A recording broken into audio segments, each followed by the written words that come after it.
Hi, I'm the smoker. I'm that man on a mission. Title of this thing. And I feel very confident that it's a worthy mission. And I feel no confidence that I know how and to what extent it could be accomplished. I've been working on this thing for, oh, 53 and a half years, let's say. Um, and I haven't utterly failed, but in terms of what it was I initially was trying to achieve, I'd say I failed. Uh, I've got some things to show for it, like this, which is a story. Uh, It's a book that I thought was going to accomplish my mission, but I don't know how to accomplish it better than I have after all these years of trying. And I'll get to what the mission is, and maybe. Um, but I'm here on at 11 a.m. Eastern on a Monday. I'll be back here 11 a.m. on Thursday because I'm following the advice of some people younger than I about how I might accomplish the mission by making these podcasts. And I've been making a bunch of podcasts. And in each one, I've been basically practicing what my life's work has been, which is fashioning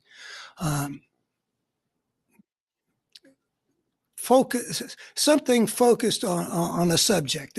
It's a planned presentation. I do op-eds, I've done books, and I'm always trying to craft something which will start the reader where the reader is, and then in a coherent way, move the reader to an understanding that if I can convey it, it helps me achieve my mission. It's a certain amount of work, and I hope take a look at my website, a betterhumanstory.org, and you can see the work I've been doing, which is a whole lot of pieces that I've put together. But the strategy is always to show a particular piece and hope that will inspire the reader, or in the case of the videos I've been doing, the viewer, to look at, what I wonder what he's got to say here about Trump, or about the situation in Gaza, or the evolutionary perspective, or why it is that human sexuality is beset by complications, and why it is that the ugliness we see in human history isn't human nature writ large, and on the pieces. My hope is that people will be inspired to see this integrative vision, which is at the heart of this mission of mine. But, I don't know how much any of that works. I mean, I do in each one, well, not every one, but I often try to show that this particular thing that I'm talking about fits into this much bigger picture. If you look at that human sexuality video, you can see that, I talk about sexuality for, 2/3 at least of the piece, and go through sort of the level of our mammalian nature, and then our specifically human thing, and then the problem of civilization that leads into the mission that I've been on. So I hope you could, take a look at that. But anyway, basically, it's always been about making a point. Like I just 15 minutes ago sent off to the two newspapers that publish my op-eds every week, that are in this conservative part of Virginia, where I was a candidate for the Democratic nominee for Congress in 2012. Um, it, it's a piece that argues that we are in danger of allowing the force of tyranny to reverse the hard-won American victory in the Cold War. Maybe I'll go into that in a while here. And that's the thing. Today I'm going to do something new, which is I'm thinking it'll be a little less work for me because I'm just going to talk and follow the associations. I've always been more associative in this medium, trying to show that there are a lot of connections. It's like, oh, but it's still been focused. Now I'm just going to wing it and share my thoughts. And the hope will be that in the course of this particular live stream, I'll be able to show you something which makes you interested in seeing how do I put these pieces together to create a coherent, integrative understanding of the human story that I claim puts some fundamental questions into a fundamentally different light, like how we understand our nature and how we understand the nature of our history and on how we understand the challenges that we face. And then also there's a part of this mission which is really a continuation, but it doesn't have to be presented that way. But for the last 20 or 30 years, I've been on a mission, 20 or 30, because it depends on whether it's got to do with what I saw about Rush Limbaugh back in the very early 90s and the implications of that for American democracy. And then what I saw in 2004, which sent me full time on this the urgent form of the mission, which is to save American democracy from the force of fascism.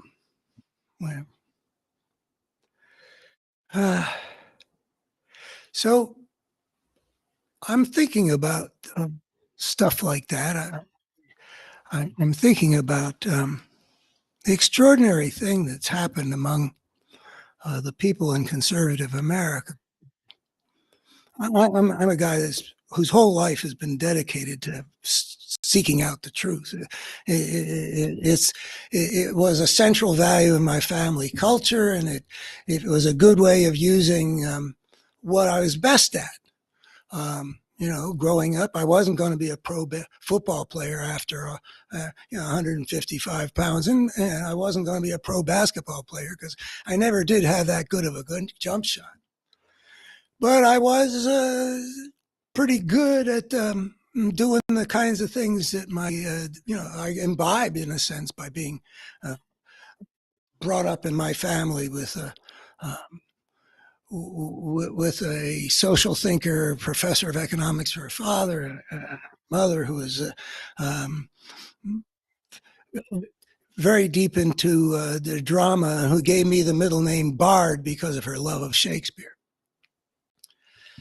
Anyway, the seeking the truth has made me very sensitive to all the complete falsehood that dominates the worldview of the people I live among and tens of millions of others around the country.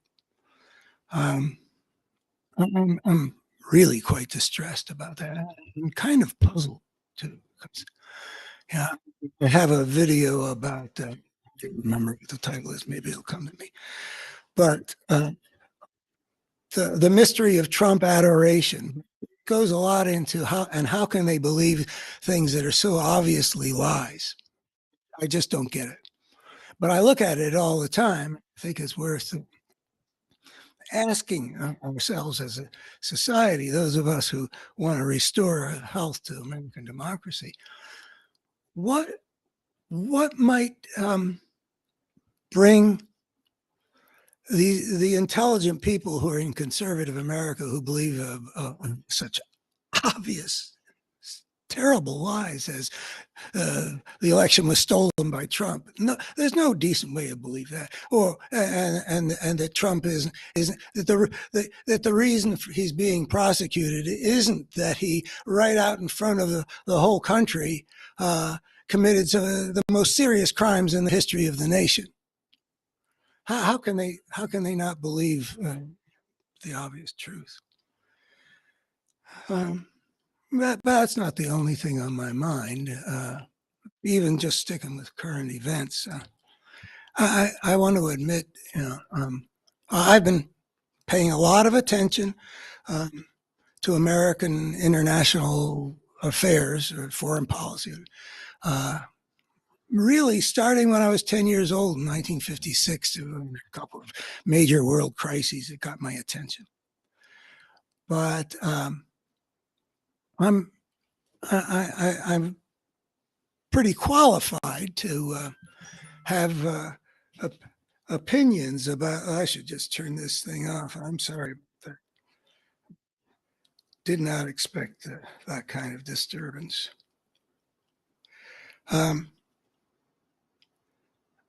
I made a lot of my living in well, I didn't make much living much of the time, tell you the truth. But I did work directly on American national security at the Center for Strategic and International Studies, and then in a project to go around the country interviewing people about how to find security in an age of nuclear weapons. So I think about American foreign policy. And this past week, I've been surprised in a way that is kind of, it felt unusual because, I would have bet heavily that basically the question was, how is Biden going to respond to this drone attack that killed 3 American servicemen and injured dozens of others? I would have bet heavily that he was going to respond in a much less aggressive way than on Friday. It turned out he did. I thought, well, here's Biden. Americans have been killed. But the other side didn't exactly escalate over what they've been doing for several months. At least that's the best of my information. They just continued doing what they've been doing, but they enjoyed an unusual success because of some technical things about the American air defense system not recognizing that this was an enemy and not their own drone coming home to roost. So the other side hadn't escalated. But okay, Biden's got to show some kind of a response. I mean, you can't hit us without our hitting back. Which reminds me, I've been giving a lot of thought to the force of vengeance in human civilization. That's another topic that I'd be happy to treat separately. Won't get into it, but the impulse to vengeance is very significant. Democratic president is in particular vulnerable if he's seen as failing to defend us, but not failing to be hawkish enough and strong enough. And, like, don't tread on me, that kind of aggressive thing that's in the warrior ethic, that you hit back, which is getting the Israelis into a lot of trouble. It's another thing I think about the whole situation. But anyway, I would have said that Biden has got to hit back enough so that he can, that the American people will be satisfied that he struck back. I just saw the movie Shane, and the whole thing about, the whole genre of the Western people, we get led into wanting the hero to strike back. So there's this scene in Shame where he's got, where he's humiliated. and the boy observes him not fighting back, and he's got his own reasons for fighting back, but everybody interprets that as thinking he's a coward. And the movie, the central gratification that movie gives us is that it gives us the gratification of going through that humiliation. Shane goes to town without even a gun strapped to him, but eventually he gets back at the guy who had beaten him up, and then he has a showdown with the sociopathic hired gun played by Jack Palance, and it's very gratifying. I get it. I like that experience. It is fundamental to our literature that we've got. In literature, I include movies. That at the beginning we suffer a wrong through the character that we identify with. Narrative offers us is that we will get revenge. It's just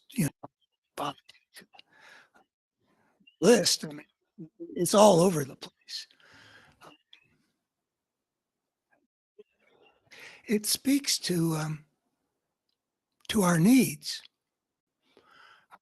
I think that the impulse to strike back is probably has evolved in us. I mean, I've seen it in other mammals, like my cats and dogs. I think it's the impulse to hit back. I think is probably one of those things that the process of natural selection selected for, because if you don't hit back, maybe those that didn't have that impulse wouldn't leave their DNA into the future because maybe they'd be killed, or they wouldn't get access to mates, or whatever the deal is. But anyway, so Biden was going to have to, but the other thing I knew that was really on Biden's mind was he doesn't want a wider regional war. I mean, almost everything you can see him doing is sending out all kinds of things in all kinds of directions, trying to tamp this thing down before a war breaks out between Israel and Lebanon and Hezbollah on the northern border with Lebanon. I mean, so he doesn't want to create a wider war. And I think that that's good. And I gather that we've got some possibilities. There might be a breakthrough at the diplomatic level, which would lower the temperature and allow a lot of good things to happen that aren't happening yet, like an end to the killing, the return of the hostages.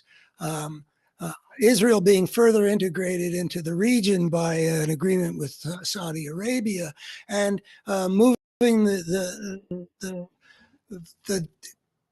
process between the Israeli Jews and the Palestinian Muslims, Arabs, toward an eventual situation where there are two states that can live together, et cetera. So I really didn't expect. I thought he would be loath to do anything that was more than necessary. He did a lot more than expected, and I've been somewhat worried. I called a couple of my friends that are knowledgeable about these things, and to ask them what they thought. What was? I mean, my fear was that by hitting these Iranian proxies so hard, and even apparently hitting some targets that we knew would mean killing some Iranians from the Republican government. I thought that was really ran a risk of having the Iranians think that they couldn't be seen to absorb all that and not hit back. And there you go with what vengeance does in the world, which leads to, the escalation, which isn't what Biden wanted. That's what he wanted to avoid. So anyway, I'm imagining that Biden actually probably made a good decision, though I'm still worried. And I'm imagining that there is reason to believe that this kind of slap across the snout of Iran would actually move things back from the escalations of the regional war. That maybe there's reason to believe that the Iranians have been somewhat aggressive. And they probably gave a green light to the Houthis there at the Red Sea, attacking international shipping. And maybe the judgment of the national security team was that the best way to avoid further escalation is to send a message to Iran saying, we are not going to get pushed around here. You better back off. I don't know what their intelligence is, but so far it seems like it's true that the Iranians don't want to get into a war with the United States, war that presumably they lose in some sense. It's definitely not in the United. I mean, we would win the war. I mean, we didn't win a war. I don't remember the last time we won a war. I love World War II movies because I really like the idea of the good guys winning a war. I can't say we won the war in Iraq. The Iranians basically won the war in Iraq. We upset an order which kept the Iranians from being able to make Iraq into a client state. We didn't win the war in Vietnam, which is one my generation had to look at so much. I don't know how a war with Iran would do, but since I was a young man, and sort of imagined that the United States could make a lot of things right by through a war, if that was what was necessary. I'm not saying anybody in particular is to blame. I mean, I have a lot of respect for a lot of the people who've called the plays for the United States. And I mean, there have been some ugly mistakes too. But I worked with some of those people, secretaries of state and national security advisors and stuff like that. I ran into some serious intelligence and good understanding. But what happened in World War II in terms of how the war made the world better. I mean, it opened the door to a lot of good things, partly thanks to FDR's visionary leadership. And the whole way I grew up thinking, well, that's what the United States can do. But, what we accomplished in Korea was a good deal more limited. What we accomplished in Vietnam, I mean, the domino theory doesn't survive very well. I mean, we're doing very well with Vietnam now. It was the wrong war fought for the wrong reasons. You know, there's that phrase, the best and the brightest. And they were very intelligent people, but they had some serious defects that we Americans have been prone to. And not just, Americans. I mean, a lot of people, a lot of countries have made some serious mistakes. But a war with Iran, what is our experience with Iraq and Afghanistan just in the last 20 years? Taught us about how great it goes. It doesn't, it seems. Even though we are the greatest military power in the world, and we've been dealing with people in their own countries, and Iran is a whole much bigger bite than even Iraq was in terms of population and area. So Biden's done this thing, and even though it's a whole lot more aggressive than what I would have bet heavily he was going to do, the Republicans, of course, are attacking him because these Republicans will do anything they think can score political points. I mean, this is a political party, and that is a thing I got a whole lot to say about. But in this particular instance, there's a Republican habit, not altogether without any foundation, that there's been a problem of dovishness in the Democratic Party. If Jimmy Carter had dealt with the Iranian hostage crisis in 1979-80 more successfully, Ronald Reagan wouldn't have been an elected president. The country would have taken a different course. I don't know how much credit to give him for the effort he did make to have this hostage rescue. And that went awry for reasons that weren't, I don't think, Jimmy Carter's responsibility. If that mission had succeeded,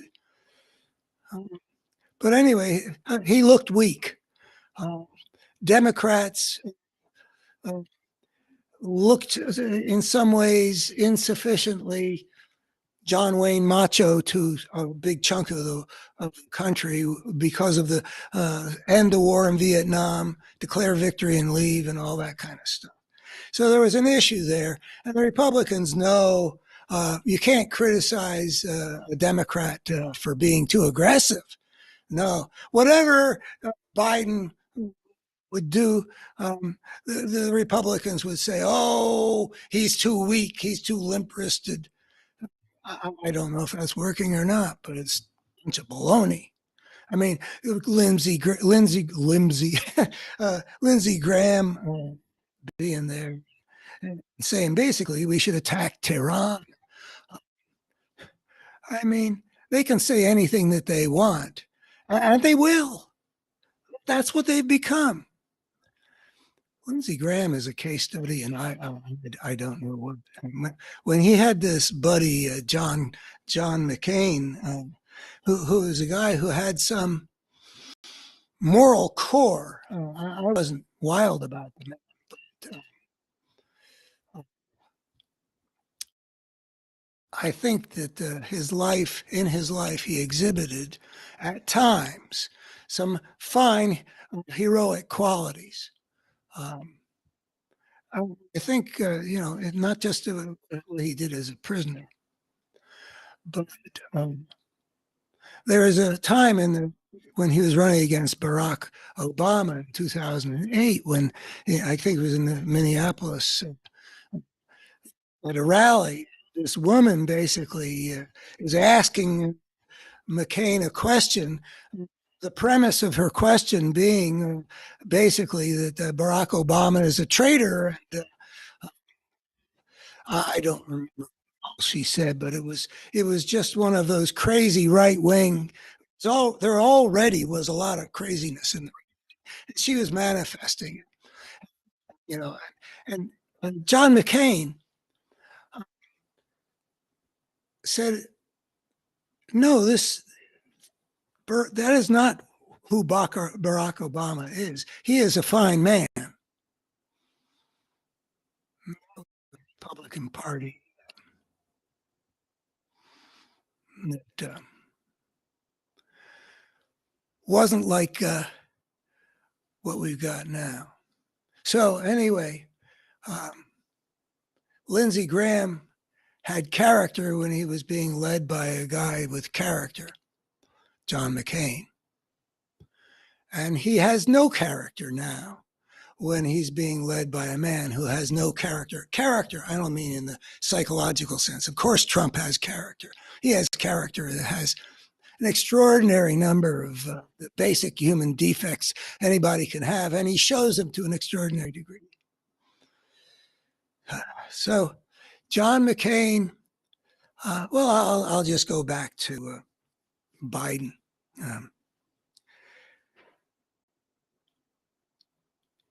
Biden has probably done the right thing.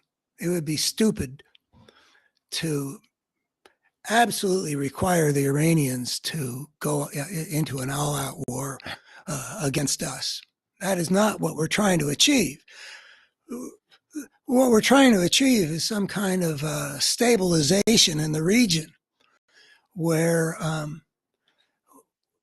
maybe even to use this moment of great instability to get onto the path to something better than what we've had while we've had this fascistic force taking over Israel through Bibi Netanyahu over a long period of time, and then finally into this coalition government, which is essentially controlled, like the Republicans in the House, by the worst elements in it: the Jewish nationalists, the fascists, the people who are the least capable of practicing what Rabbi Hillel said was the heart of Judaism, which is to not do hateful things to other people that you would find hateful if they were done to you. Which reminds me of another issue, which is I'm puzzled by, which is why the force of fascism has risen in the world. But I want to go back first to maybe I won't come back there, but that is a big issue that I thought, and I'm not satisfied. A good answer of why people would move in the same direction in India and Turkey and the United States and even Sweden and Italy, and Israel. But going back to Biden, here's what makes me optimistic that he did probably the right thing. I guess we'll probably know more. And I'm doing this live stream right now on what is it, February 6th or something. Anyway, it's Monday. We'll know pretty soon whether the process starts cooling or starts heating up because of these things that have been done. I have this concept. It's not a major concept in terms of what it is I feel like I've got to offer, but I've thought about it particularly with respect to myself, the concept of a characteristic order. No, characteristic error. My characteristic error, it's when you make a mistake, is it usually because you've been to this or you've been to that? In what direction did you err? And what I have done is I've been impatient, or I've been, and out of my impatience, I've been maybe too bold or pushed for something that I should have just let go for a while to see if it took care of itself. So because I know my characteristic error, I frequently go to my wife, and that's her picture when we got married. We've been together almost 40 years, a few months. It is the best thing in my life. That plus my mission, actually, but certainly that. Anyway, so I go to my wife, who, if she has a characteristic error, it is in the direction of not taking a risk in getting something to happen.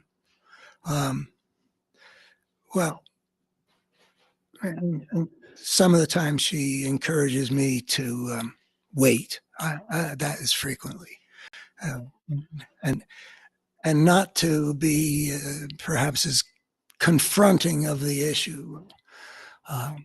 She gives me that advice probably a couple times a week.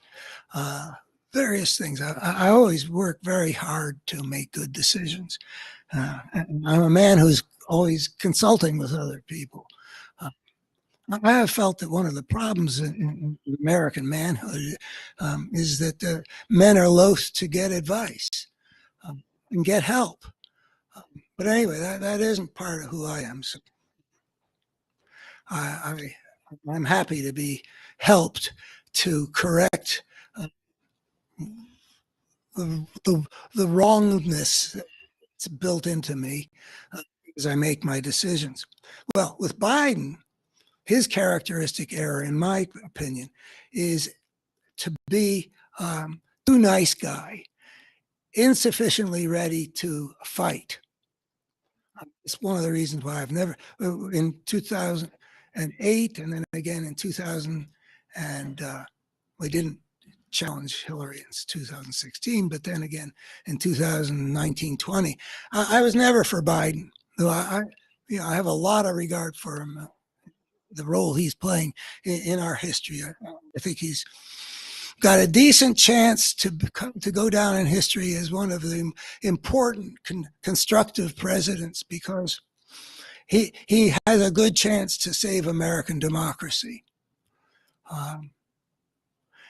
And he has, the role he played in Ukraine. He has a good chance of going down in history as having accomplished something quite great in advancing American interests and values in the world, like FDR did. But I've always felt that the Democratic Party has been fundamentally too weak and too non-confrontational in dealing with this fascistic force that's been taking over the Republican Party for the last generation. Oh, which reminds me of another thing that's been on my mind is understanding why liberal America has been so slow to recognize and to respond appropriately to this force that was visibly rising. But anyway, Biden's got this characteristic error. He hasn't dealt with the Republicans nearly as aggressively as I would have it be. I mean, you go to my website, A Better Human Story, and you take a look at the thing toward the bottom called Press the Battle. That's been what I've been saying for 20 years now. And he's not a press the battle kind of guy. He makes that error. And then I recently felt like he wasn't a sufficiently press the battle guy in his dealings with Netanyahu. Had I been president, I would have. I wouldn't have sent out the message, regardless of whether they do what we think they should, they being the Netanyahu government, we're going to give them all the weapons they need because our support is 100% and not to be questioned. I would have made it a whole lot sufficiently, found some mixture of, we're supporting you, but we're not supporting you very well because you guys are not doing what serves you're not even serving your own interest because you're just falling into the trap that the Hamas set for you. I would have been much more confrontational. And so anyway, so the point is that Biden's characteristic error, wherever I've seen him, is he's this really nice guy. I mean, he's this guy who looks at everybody. A stranger is just a friend you haven't met yet. Um, he's exceptionally that way. At least that's the impression I got from watching some somewhat propagandistic but persuasive film about Biden that the Democrats put out in 2020. I mean, he's a guy who just goes out to people way more than I would. I mean, if I were commuting from Washington to Wilmington on track for years, I wouldn't. At the end of all that, have the kind of relationship that Joe Biden had with the black janitor or the station master. He's a guy that goes out and he just really wants to live in a world that's filled with friends. He's not all that geared to how to deal with enemies. So if that's his characteristic error, that is not the kind of mistake it would be if this what he's done was a mistake. And that's not, he was very aggressive. He didn't bomb inside Iran. That was the limit. Obviously, that would have been a foolish thing to do. So, but it's unlikely that I've never before seen him be too aggressive. So I'm optimistic. That's why, I'm optimistic that he's done the right thing. Where to go from here? And maybe we travel outside of this one domain where I'm looking at the play of forces in the American power system, where something's been taking over the right, which is, I think you can call it a force of brokenness, because eventually the Republican Party has become something that virtually everything it does makes things worse. It's just somewhat, extraordinary, the consistency. I mean, if you look around the world most of the time, you see that wherever you look, it's a mixed picture. It's constructive stuff going on. There's some destructive stuff, family or a university. It's always a political party. It's always a mixed bag. But here you get to a Republican Party that I've come to the point where I no longer can find examples of where they did something that actually made things better, or even that didn't make things worse. So the liberal America has not been seeing this thing rising and getting control. Things are a whole lot better now than they were back in the 90s, when I was trying to raise an alarm about what Rush Limbaugh was doing, and liberal America, and I won't go into the details, responded that without fighting for the hearts and minds of the people who were being led into a false world in which conflict and hatred are summoned forth.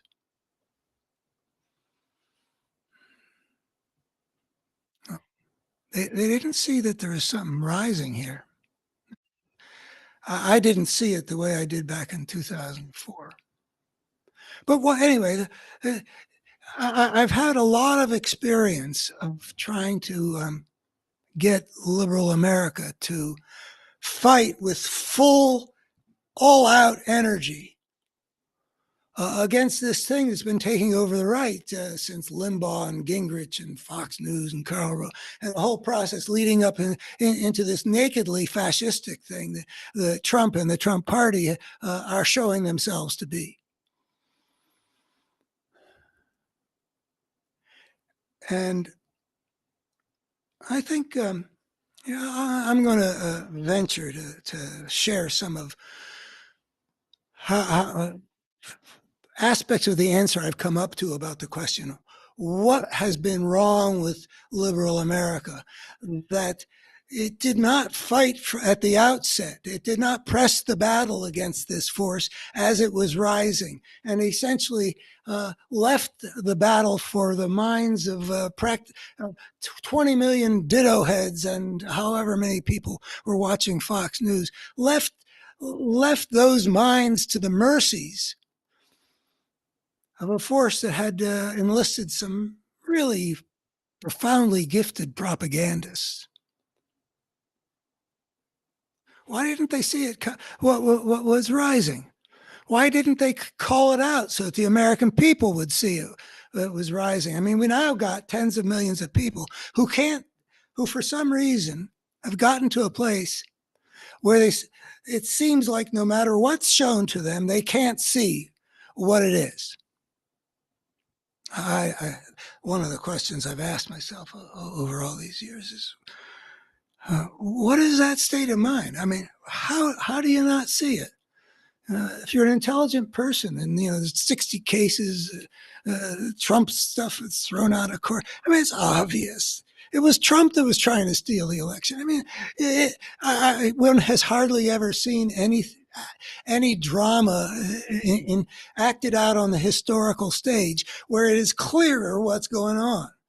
Donald Trump was refusing to admit defeat. He was the first person not to respect the outcome of the constitutional election in over 2 centuries. I mean, it wasn't hidden.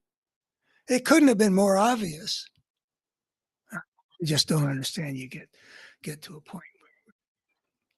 But anyway, I don't know that their minds were like that when Rush Limbaugh and Newt Gingrich were at work at poisoning their minds.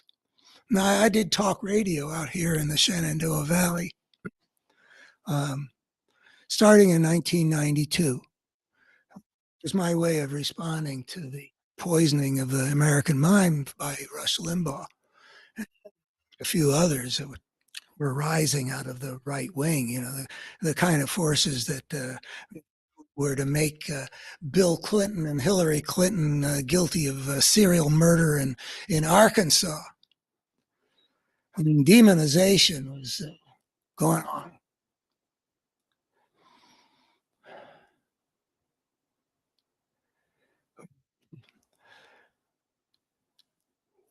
One of the important, well, I don't know what level to start at, but let me just say that I've found that in liberal America, there is, not universally, but there is an attitude toward conflict, which is quite negative. It's not universally felt that conflict is a bad thing. The end of Shane, when there's that gunfight between Shane and the bad guy, and the rancher whose greed is making for this conflict. That conflict is something that we welcome. It's where the movie wanted to take us. But in liberal America, there's a part that rejects the idea of conflict, feels like conflict is a failure, which in part it is. But sometimes it is the only right option, and you sometimes even need to press the battle. And I think that there's also an element in liberal America that's sort of a fear of conflict. I mean, I've watched how liberalism, which wasn't always like this, by the way, when FDR was the voice of American liberalism, I welcome your hatred, these malefactors of great wealth. He wasn't afraid to go toe to toe. But something did happen in liberal America in my lifetime, and I was on the dovish side in Vietnam. I worked full time in the McCarthy campaign to end that war in 1968. But the dovish movement, I also can testify, contained a lot of people for whom the whole idea of conflict represented a violation of some idyllic vision of what the human world had to be. Now, I share that vision about where we want to get. Love thy neighbor as thyself, and do unto others as you would have them do unto you. And the compassion that Buddha, I want the human world to be that way. But in the meanwhile, we got to deal with the way it is. And I think even Gandhi came to recognize that there are people like Hitler that with whom his nonviolent approach wouldn't work. I mean, he succeeded in part because he wasn't doing it in Stalin's Soviet Union, where he simply would have disappeared into the gulag from the beginning. He was doing it inside the British Empire, who had newspapers that were published back in London that told stories about some of the dramas that he could enact without being sent to a gulag. I mean, he spent time in jail, but. So he succeeded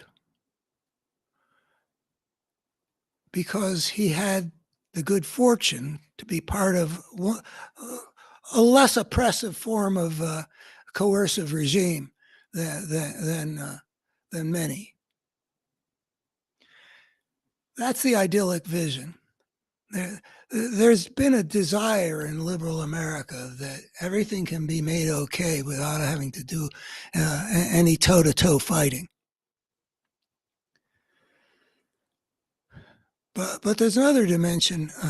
So, I mean, there's a visceral level, I think that, and I often like to use the passions that are brought out in us when we watch like the Star Wars movies and watch Avatar and the Lord of the Rings movies, where we want to identify with heroes that are fighting the battle between representing good against evil. We have those passions within us, but we don't bring them adequately into the political world that we occupy, maybe out of fear of the confrontation. And, out of the age of Mondale and Dukakis, Democrats were not getting the best of the toe-to-toe. Democrats were getting beaten in ways more timid. Just like the press, we keep on hearing that the press. Why does the press deal with these Republicans without in the way that they do, rather than in the way that historians will say they failed to show the American people what was rising on the right? Well, one of the things which keeps coming up is the idea that the press has been intimidated by a campaign that the right successfully ran of accusing them of having a liberal bias. I mean, I've encountered a couple times just in the last half year. That being said, about that's still going on, apparently, in the liberal media, that they bend over backwards not to say things that are true, because if one of our political parties, if the conservative America has become essentially controlled by a force of fascism, and the Democratic liberal side of America has been thrust into the role of having defended American democracy, the truth telling involves showing the American people this stark new thing that has arisen as a drama at the middle of the American power system that wasn't there before. But they're afraid of being called liberally biased. And so they don't tell the truth, but they do a both sidesism thing, as it's often called. Well, the Democrats and the liberals shrink from the battle. When I ran for Congress, one of the things I said was a form of polarization had taken place between the two parties. One party is really good at grabbing power, but is controlled not by a force of brokenness, has no constructive impact on the world, whereas the other has the opposite combination. It does represent the things that are constructive, from climate change to race relations to saving American democracy, but it's been lousy at fighting the battle that's being fought for who gets the power. And I think that one of the reasons also, besides shrinking from the battle, to complete the thought about polarization, the Republican Party for years now has been making a fight about everything, even when the national interest would require that we find the best possible ways of cooperating. And one of the main places where that you see that starkly is the way George W. Bush, in the wake of 2001, decided to throw out the valuable national unity that we'd had in the wake of that terrible trauma in order to gain some political advantage in the struggle for power, which he did in 2002 by bringing up this, authorization for the president to basically go to war in Iraq. It was all a way of politicizing at the cost of national unity, to put the Democrats in a difficult position, so that opposing this war that was being sold on the base of lies would make a Democrat politically vulnerable, like what was his name? Max Cleland, and the guy who lost 3 limbs in Vietnam, losing his Senate seat because of a campaign against him as if he's the agent of Osama bin Laden. It's very ugly what the Republicans did.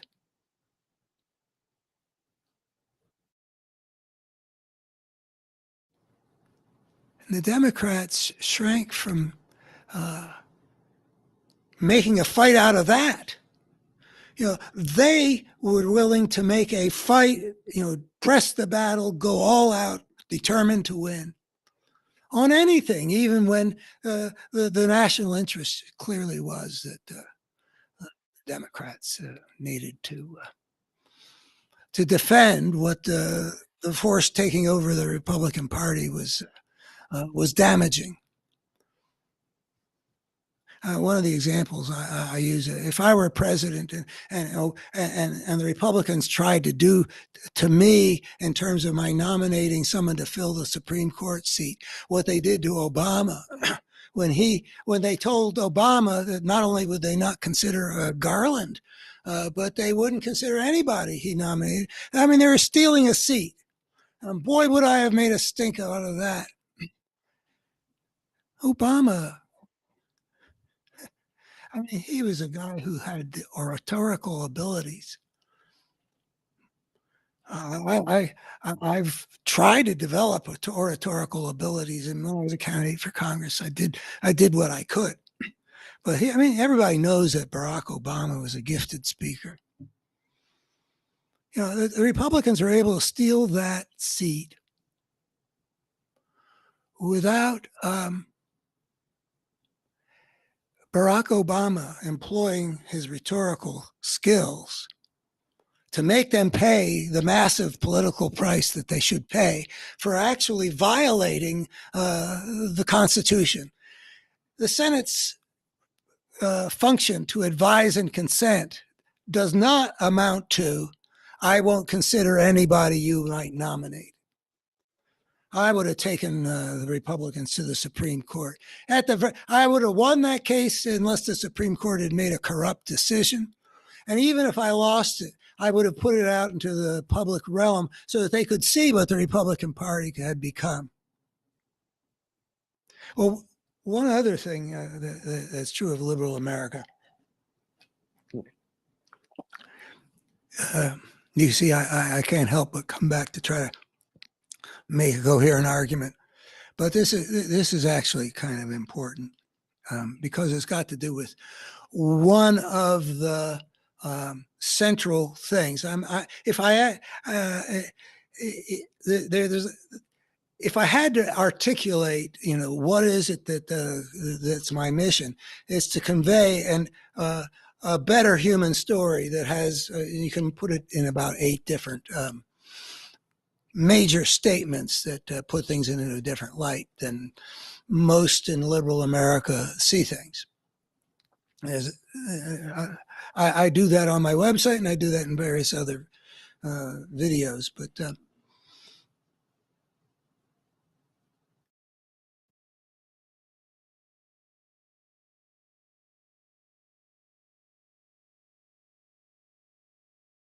liberal worldview is very integrated with what I would call the secular worldview.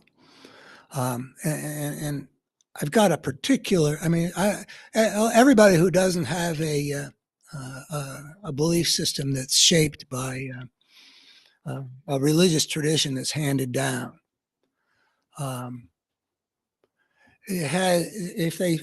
if people see things in terms of there not being a supernatural layer of things, but just things are just what we see in the world around us, a secular point of view. There's not a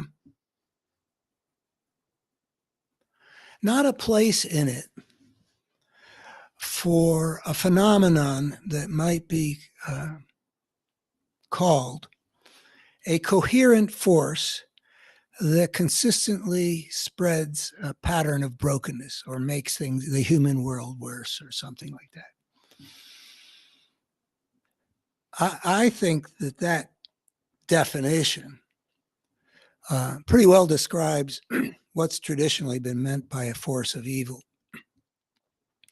But in the secular worldview, there's not been a place for something like that. There is no force of evil. You can't, in the religious tradition, there could be a personification of Satan. I'm not aware of how clearly anybody ever defined this realm in which there are demons and imps and the devil himself and how they operated in the world. But I've got a notion, and it does seem as though there was some conjuring up of there being a force of evil at work in the world. And people could conceive that there might be a force of evil, like we see it with the Death Star comes across as a force of evil. And what's his name?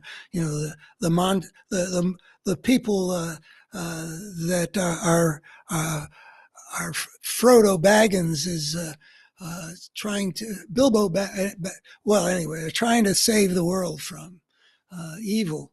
And the military industrial complex that wants to plunder this beautiful planet in pursuit of unobtainium in Avatar. That kind of evil, we can visualize it when we see those movies. But the secular worldview, when you take away that supernatural way of depicting evil, whether it be Satan in the Garden of Eden, all the way to all the things that Martin Luther had to say about the devil, you're not left with a concept that there could be such a thing. So maybe that the failure, I think there's a sense in which you can't hit what you can't see. And you can't see what you don't have a conceptual space for. If you don't have a conceptual space for, hey, there's such a thing as a force of evil, then maybe if it arises in the world around you, you just won't see it. Maybe that was, I do actually believe that was an important part of what kept liberals from seeing what was rising on the right. In the 1990s, I was trying to get liberals to reach across and enter into meaningful dialogue with the conservatives as a way of trying to hold the nation together, as people like Fox News were splitting it apart. I went around the country and delivered a talk called Beyond Dispute. And that's what I was trying to do with my radio shows, actually. And I had a book come out from MIT Press called, forgive this title, it was forced on me, Debating the Good Society. But the subtitle is better, A Quest to Bridge America's Moral Divide, which is basically a book that's a dialogue in the search of the bridges that might hold us together as a people. But then it became obvious that the conservative world had been really transformed and taken over by this broken force. The people I had talked with in the mid to late 90s were no longer possible to have a constructive conversation with about the issues that divided us. And that went with my sense that the battle really needed to be pressed. Because what I saw was that there was a force of brokenness operating that the consistency of its impact was evidence of there being a coherent force. I mean, if you could make a list of, looking at the newspapers every day and looking at what the Republicans said and did and what the impact of that was and what direction it led things. And if over the years you can see that there is a remarkable consistency in their impact, whether it's the assault on the rule of law and the Constitution that was represented by American torture and then the torture memo, like lying the country into war, like giving vent to an American imperial, at least this is what I came to believe was basically why we attacked Iraq. It was an American, it was the same impulse that enabled us to steal the continent in the name of manifest destiny back in the 19th century. The most broken parts of America seem to be coming together. one point, I articulated it in terms of it was a coming together of American corporate greed, because corporate America has has hardly objected at all to the rise of fascism. Not stupid, but they think they can make out okay, and they probably can. Trump gave him a $2 trillion gift that made no sense at all. It was widening the gap of inequality. And it was at the very wrong moment in the business cycle. You don't want to stimulate the economy at that moment of all moments. No wonder he tripled the national debt or whatever it was he did. It was just a giveaway to the corporate world. And then it would get melded into American racism, that other major component of brokenness. They all came together here in the Republican Party that you could see rising during the presidency of W. And then Trump, who rises to power through the racist birther lie. There is a coherent force going on there, and there's a lot of ways of describing it, but also there's that evidence that if every time you look at the impact of this party, it's not like the Republicans are on the right side of climate change, or on the right side of inequality, or on the right side of respecting the rights of all citizens to have a voice in their elections, or that everybody's that no one's above the law, or climate change, or allowing the Environmental Protection Agency to do its job. Okay, wherever you look, it's every time. And the things that they say, like bomb Iran,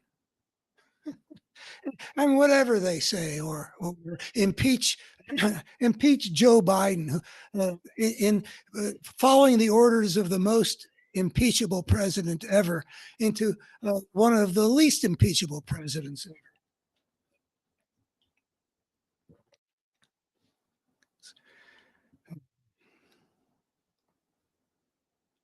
There's a consistency there. Everything they do. If you were to flip a coin 10 times and it came up heads every time, there's a chance, I guess, 2 to the 10th to 1. That happened by chance. I mean, it could happen to chance, about 1,000 to 1. But more likely, it's evidence that there is a coherent force that's stacking the deck, to mix a gambling metaphor. That there is something behind all these that is somehow governing the choices that get made within that system, the system of the Republican Party.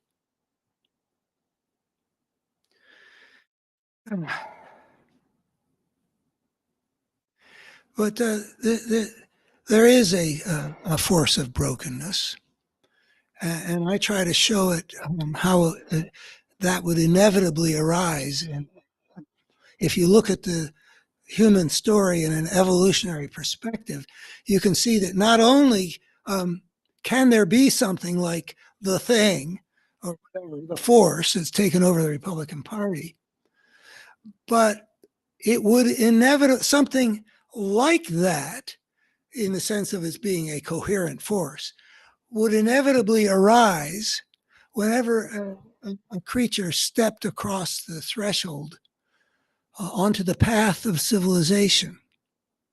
Now, civilization, it's very important to understand the whole human story. It is essential to look at the implications of what our species did that was unprecedented, like 10, 12,000 years ago. And we define it this way. Civilization are those societies created by a species that has extricated itself from the niche in which it evolved biologically by inventing its own way of life. In other words, it emerges out of the process of biological evolution. And it gets to the point where it's got a capacity to extricate itself out of the niche in which it evolved biologically by inventing its own way of life.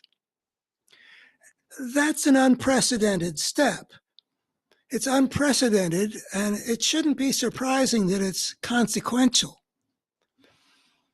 It's unprecedented because it represents a new kind of life form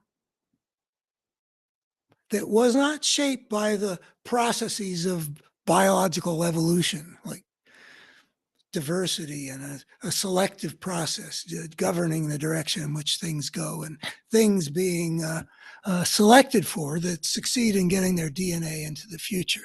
A pretty unified system that creates certain kinds of unifications, a natural order that works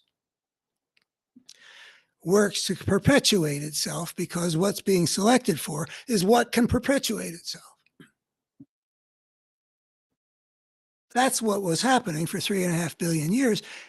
And then you get these societies that were not shaped by that. They're a new kind of life form. And whereas up until we took certain steps of, horticulture, herding, agriculture, the whole process taking some thousands of years, but we're inventing a different form of life that was not shaped by natural selection. And it's the first kind of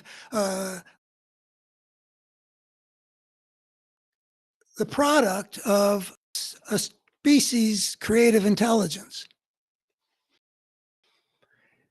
At that point, we were cultural, but we weren't, we were still living in terms of our size and structure and our means of subsistence, which are very fundamental things. We were still, we looked a lot like primate groups from which we had emerged that, that weren't so cultural. Culture hadn't transformed the basic nature of human society. But then we started transforming human society by inventing things. So we were unique in having that capacity, because the other forms of, the examples of culture in the animal world among chimpanzees or parrots or whatever, songbirds, groundhogs, they're not really very far off the ground, and we got a lot further off the ground, and we entered into a process that was developing cumulatively, because that's what culture does, and then crossing into a situation which was no longer regulated by the natural order. I think I can prove that escaping from the natural order led into a kind of disorder, and that disorder has enormous implications. It drives the human story to a very great degree, and it leads to our being able to know for sure that the ugliness we see in human history is not human nature writ large. It doesn't show exactly what human nature is, but it does show that a systemic force would arise out of that disorder that would drive civilization to develop in certain directions that we wouldn't have wanted, but we couldn't avoid because of the systemic force that arises. And that systemic force, which is a selection for the ways of power, go take a look. But that systemic force gives rise to it mandates that a spirit of the gangster is going to have a disproportionate say.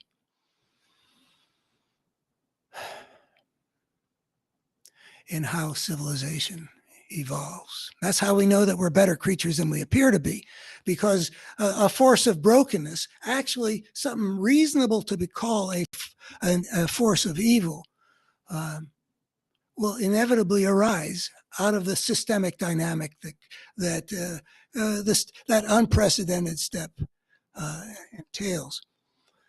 We've taken for granted that we're civilized. I mean, I was born in 46. I was a civilized world. There are cars and phones and all kinds of stuff. That's the way the world is. And to the extent to which we look back at all, it was like back to the ancient world, the pyramids and the sphinxes and the ancient empires of the Mesopotamia and stuff like that, and onward into Rome and the Roman Empire. That's far back. But, we didn't really look at, what's going on here? How are we to understand this thing that happened that was really an unprecedented development in the history of life? And it turns out to be a real gamble for life to take, because now we've got a species that's got a civilization that might destroy the planet as it destroys itself. So it was a gamble.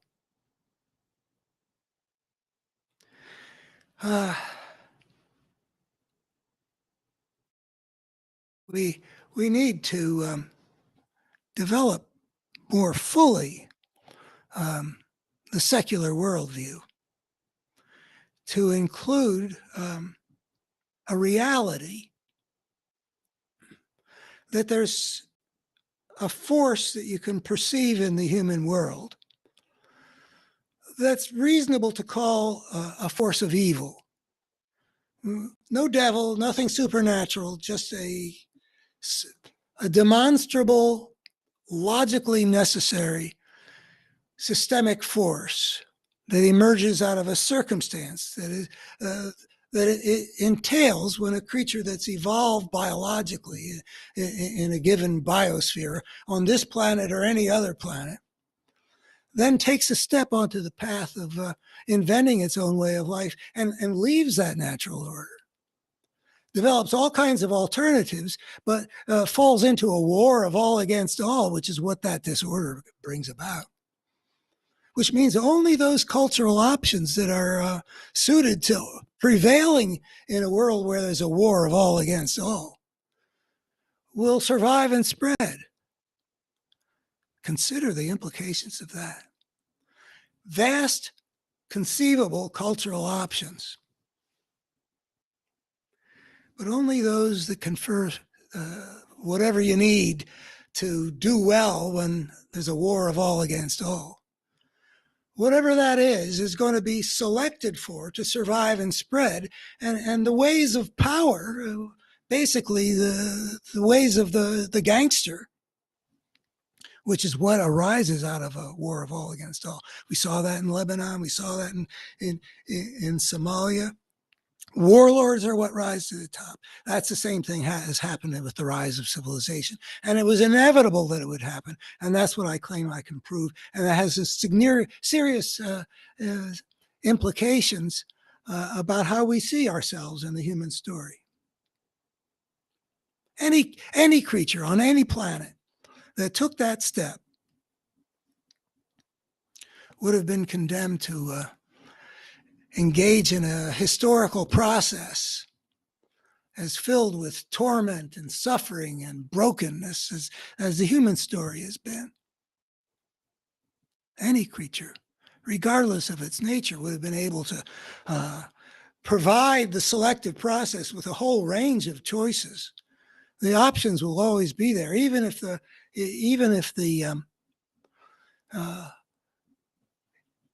ways of power are a very tiny piece of the picture. It will survive and spread, and that's why this book is called The Parable of the Tribes: The Problem of Power in Social Evolution. That's where I don't just ramble around like I'm doing here. I make a case. If you're interested in seeing something shown, I worked for 14 years on showing it. Here's one way of showing it, which is where the title comes from. Imagine a group of tribes all living at peace with one another, and all choose the ways of peace. Then all may live in peace. But imagine that of the group of tribes, let's say 20, 19 of them want to have a peaceful order. But one of them is aggressive and wants to add to its empire and to add to the territory and the peoples under his domination or its domination. By the way, I'm not saying it happened this way like one bad guy. It's just to demonstrate a principle. So the question then arises, what are the options for the other societies, those 19 that want peace, but there's just one exception. And I say that there are 4 possibilities, and I list them.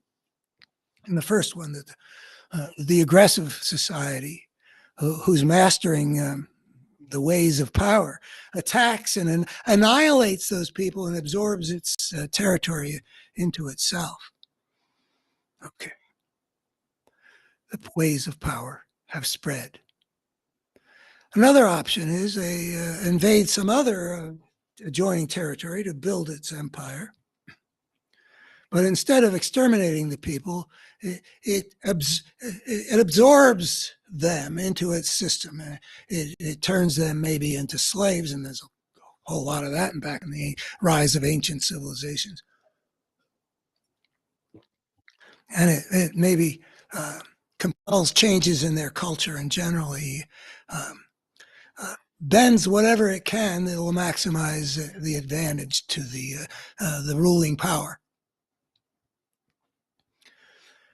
and magnify the power of the society to survive in a world where other adjoining areas, the same kind of thing is going on, so that the Egyptian Empire and the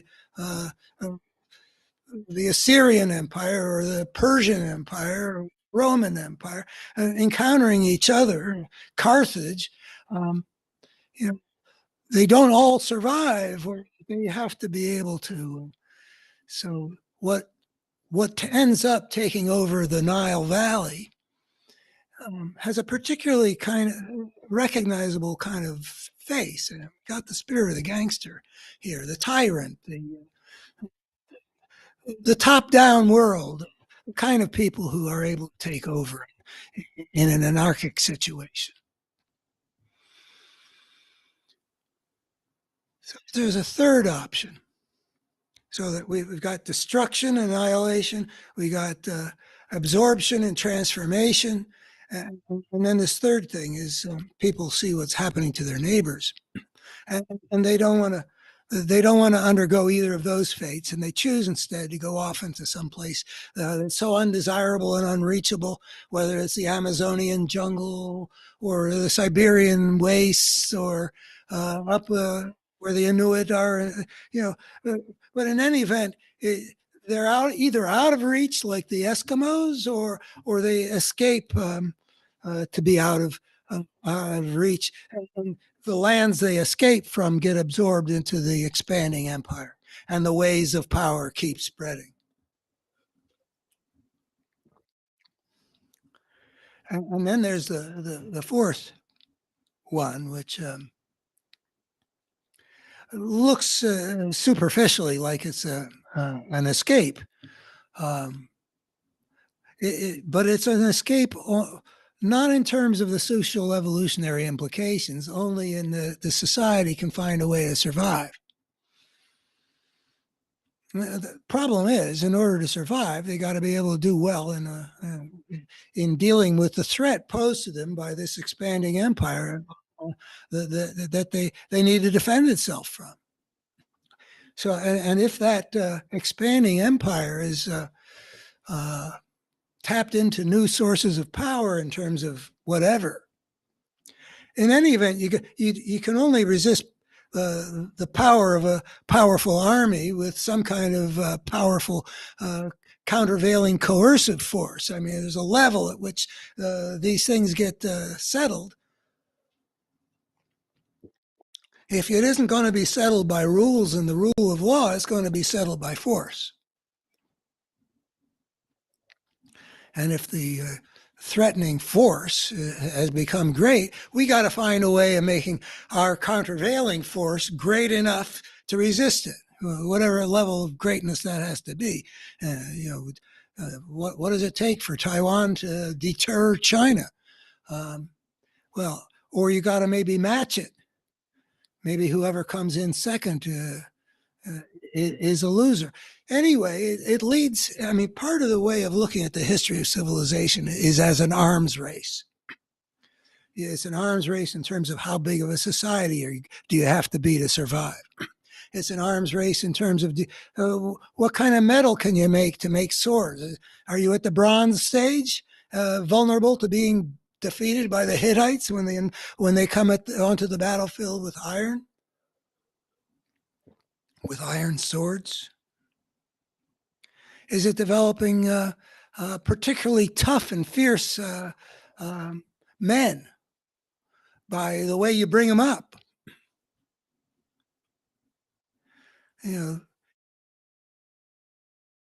There's all kinds of options that affect the level of power. Some of them have to do with your attitude toward nature. Are you willing to cut down whole beautiful forests of oak in order to build a Roman empire by making ships of the oak? Or do you have more reverence for those forests? Well, the Romans showed their character by the way they built their roads straight. We're going to get there. Don't let terrain beat us. Well, actually, I hope I'm right about that straightness of the roads. So the fourth way is basically some form of imitation, matching at the very least, imitation likely.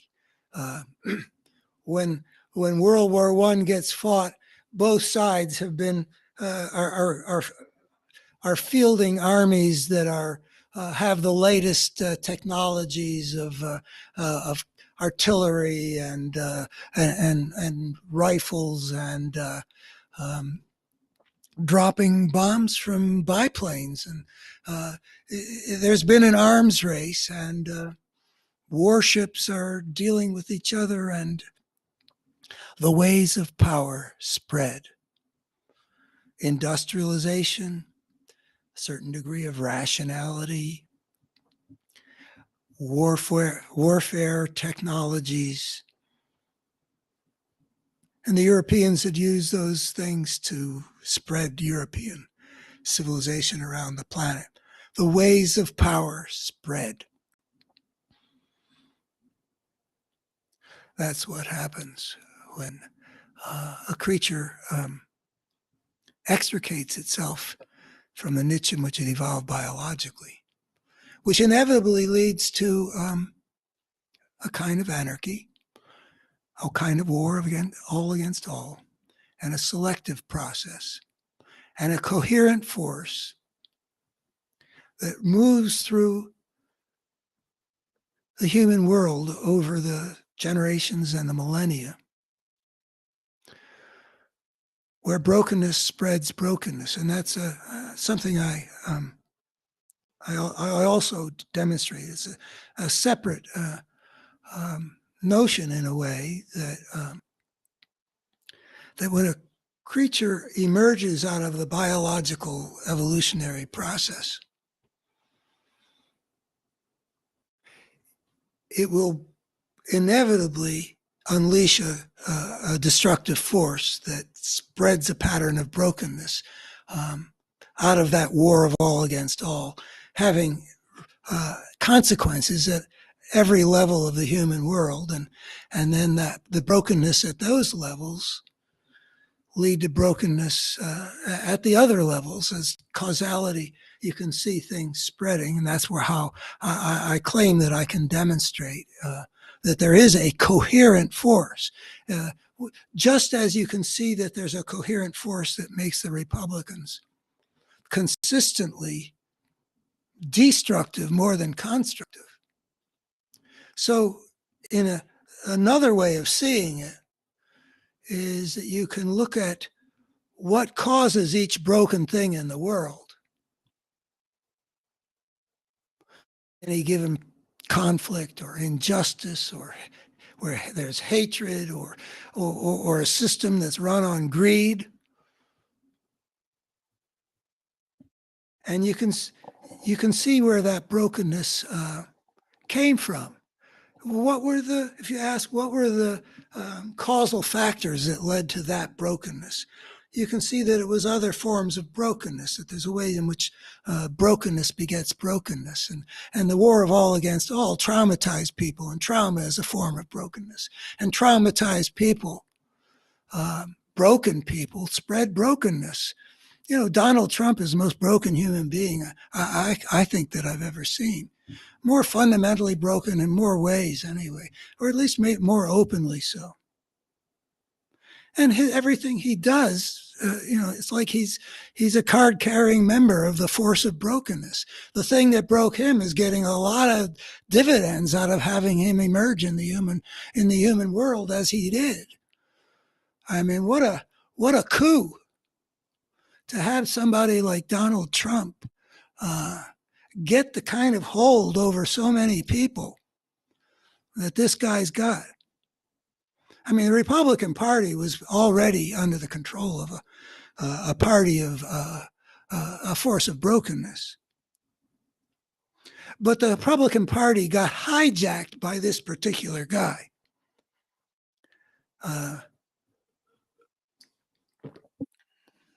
And by getting this hold on so many people in conservative America, this guy was able to take over the Republican Party. I actually thought that the Republican Party had a choice in late 1917 when it seemed to me like I thought that their best choice was to distance themselves from Trump and let him sink or swim on his own. I was fairly clear about that, but I might have been wrong. In any event, the Republicans made the choice at that time to be intimidated by Donald Trump into being his instruments against the forces that were going to hold him accountable for impeachable crimes. Already in the first year, it took the Democrats a very long time to impeach him. That's just, again, part of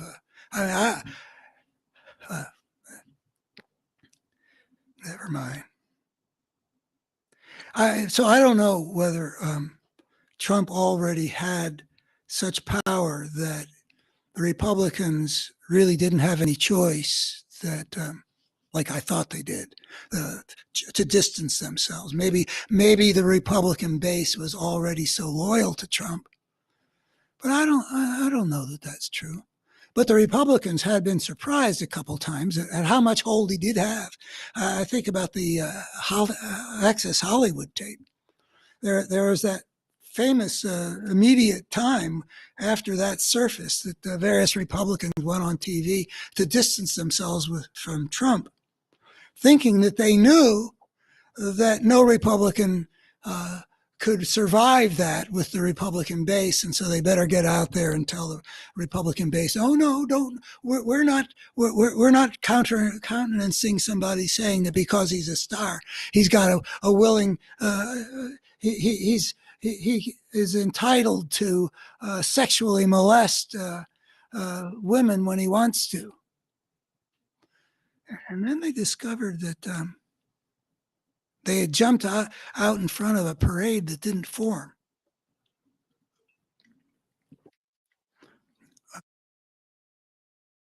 He was elected the base stayed with Trump. It it was sort of, I could shoot somebody on Fifth Avenue and not lose any voters. I mean, he lost a few, I suppose. But anyway, the Republicans had to scramble back. So maybe when I'm saying that they should distance themselves, that was not realistic. Maybe Trump already could have done to them what it soon became obvious that Republicans were afraid of it. I mean, Bob Corker from Tennessee, he starts saying a little bit of truth about Trump. When Trump is in the first couple of years that Trump was president, but it's clear that he's got on his way to the exit. And probably wouldn't have spoken that way had he not gone to the exit. And Senator Flake from Arizona told some truth, but he too was on the way to the exit. It seems like the Republic already had. It's wrong. Maybe they already knew that Trump could kill them politically. Anyway, they from then on they were as the scandals that should have ended his presidency within a year unfolded. The Republicans were continually protecting him,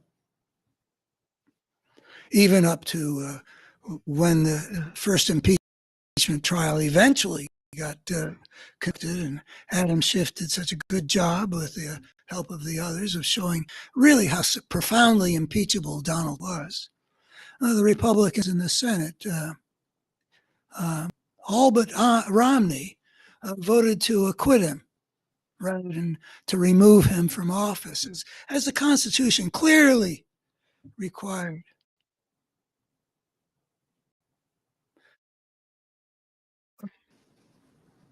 That's how brokenness has spread its empire. It was already developing from the 1990s, Limbaugh, et cetera, et cetera. But when Trump jumped onto the arena and hijacked the poisoned minds of the Republican base enough to become the Republican nominee, and enough to, thanks to Comey's stupidity, get elected president in a close election. By that time, they were already willing to go with, so many were willing to go with this man that the Republican Party became just an instrument of a really profoundly defective, ugly, dangerous, destructive human being.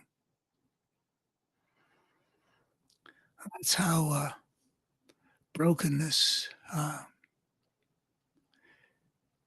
moves through the human world. That the propagandists that I think were probably put up to poison the minds of the conservative America. I think that was a project of the plutocracy. I don't really know, but I think that if you look at who all was backing Limbaugh, and you look at Murdoch, and I don't really know who elevated Gingrich, or if he just elevated himself, but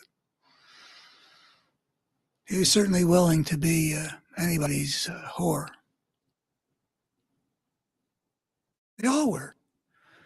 The fossil fuel industry made whores of a whole Republican Party for years and years and years. I mean, they had no soul left by the time Trump came around. I mean, the brokenness was already there, and then the brokenness of Trump, weaponizing the brokenness of the conservative American base, brought the broken Republican Party under his domination. And in a way, Trump is an agent of another way of conceiving of brokenness in the human world. And that is the rising force of fascism.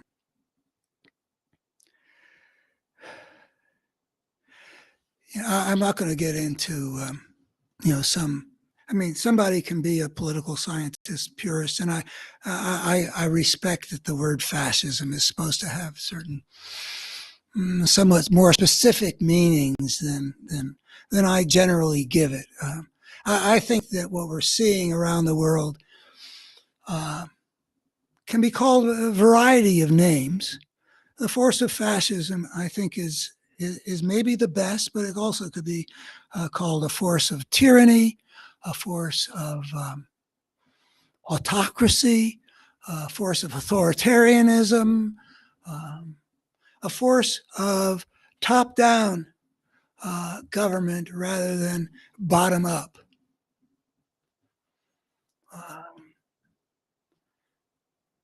A force in which frequently, but not always, the forces of corporate wealth are part of the alliance of power in the politics. But I'd say that I'll call it a force of fascism. And I've been really focused on that problem in the American scene. I don't know how much I saw it that way a little bit in the 1990s, but I saw it that way a lot starting in 2004. I mean, it took over my life.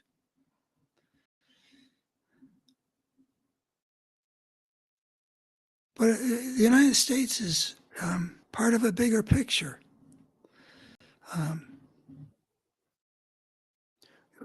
Brazil, I mean, fortunately, Bolsonaro lost the last election, just like Trump did here. But if you look around the world, you see that there's been movement in that direction in a lot of countries. I'm not sure if Brexit quite belongs there, but what's happened in Turkey does, what's happened in Hungary does, what's happened in Russia over the last 20 years, since we had a little bit of democracy back in the 90s, into Putin's kleptocracy. And it's basically fascistic. And so is Modi's Hindu nationalism in India. And when I look at these various societies, they don't seem to have any real obvious connection with each other. I mean, culturally, Brazil and India, culturally, Turkey and Israel, there's a lot of variety there. Why would politics be moving in that same direction in all those countries, and then also the United States? It's one of those places that I find.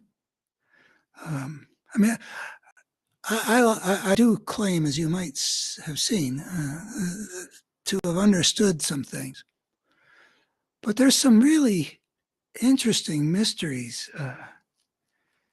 in the world. The one I find the most disturbing is the mystery of how you can get a Republican base with a lot of intelligent people in it, believing absolutely unbelievable. But this one I find a lot of charm in.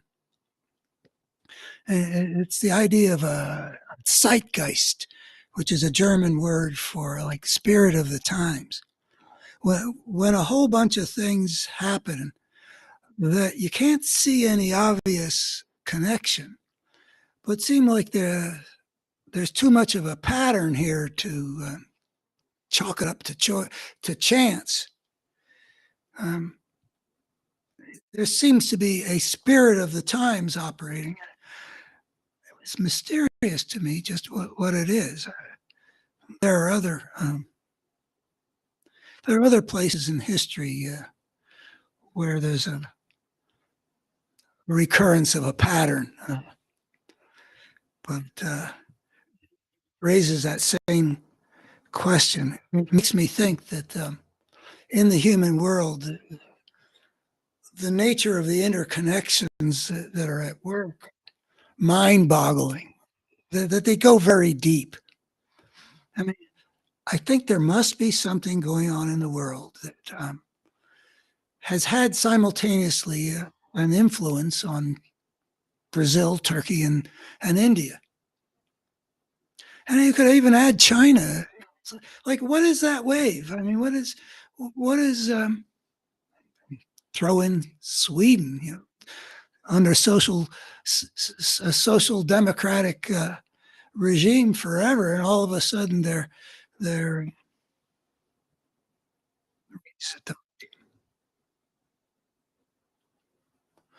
well, I've been thinking about immigration, which probably well, it's immigration has been a factor, I think, in Sweden and Hungary in moving things in a fascist direction, and in France with the growing the rise of Le Pen's semi-fascistic. I think immigration has been. I got an email from a rabbi um, whom I very highly respect and usually agree with last night on the subject of immigration. He was arguing very eloquently for the need for America to be welcoming of people who are seeking asylum, whose husband, say, was murdered by some gang that would threaten their lives if they were to stay there. He makes a comparison with the way the United States closed the door on immigrants from Nazi Germany, Jewish immigrants, and I think the title of the piece is something like something from Emma Lazarus's famous poem at the on the base of the Statue of Liberty, which is give me your tired, your poor, your huddled masses yearning to breathe free. I lit my lamp. I don't remember what the quote is, but a quote from that is what his email thing is, and the email, the text of that is apparently published in some publication. Sometimes I write back to him, and he and I have had a relationship. He had brought me in to speak to groups of American youth he had coming in from Jewish communities around the country back in the 1980s. So he and I have a little bit of a relationship, and I respect him. I don't know exactly what he thinks of me, but I think he feels like we're kind of collegial. But usually when I write back to him, I say,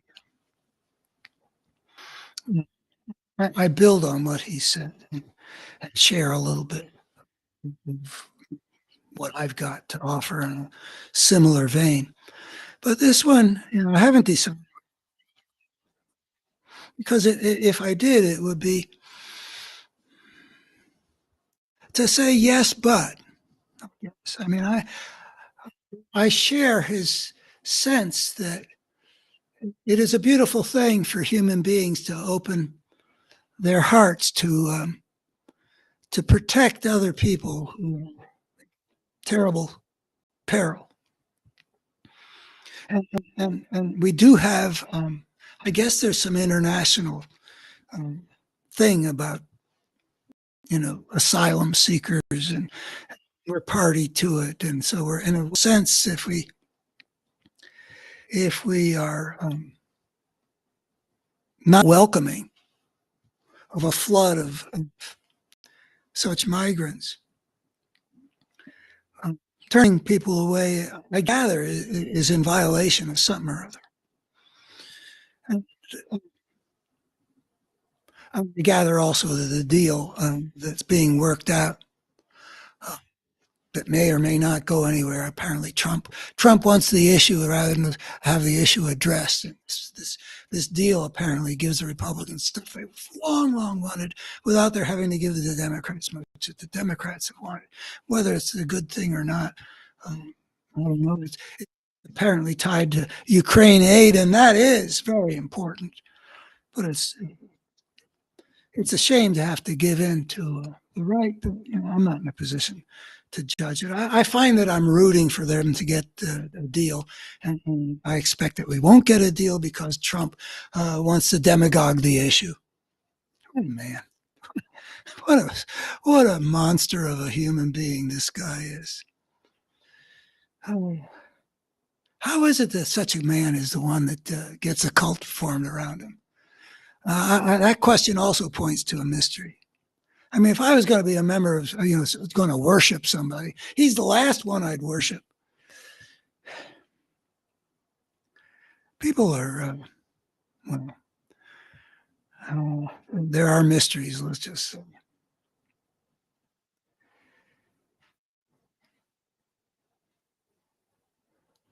Where do we go from there?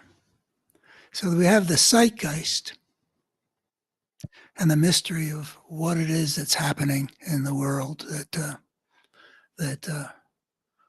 would account for the deterioration of democracy. I mean, there's some democracy studying public interest group that ranks, says that democracy has been declining in the world for almost 20 years. Why? Well, there are mysteries. But one of the things we can look at is that there is a global battle going on between two basic patterns of conceiving how power will work in a civilized society. There is the top-down model of fascism.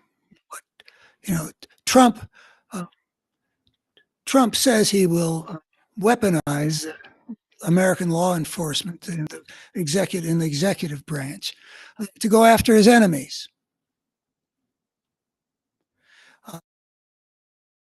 He will not respect that we have a covenant about how we deal with things.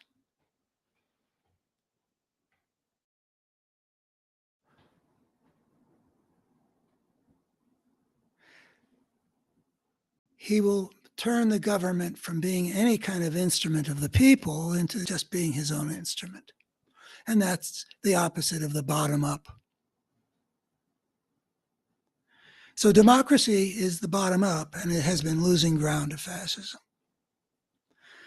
Around the world, I really don't. Is it there has? I mean, it's not like we had a Great Depression. I kind of understand how it is that out of the World War I and that trauma, and out of the Great Depression, all that economic dislocation and suffering and destabilization, I can get how brokenness could take over. And top down is basically brokenness. It's injustice rather than justice.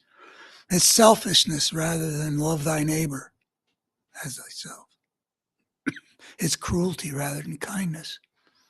It's interesting to me that fascism is, in a way, so consistent in so many ways. I think about what Hitler did in Poland, which is to say, he took Europe from being at peace and set the whole continent at war by invading Poland in 1939. And then we have this more democratic Europe in general, to which tyrannical Russia under Putin and his kleptocrats is a glaring exception and a hostile exception. He goes after Western democracy in the various ways that he can.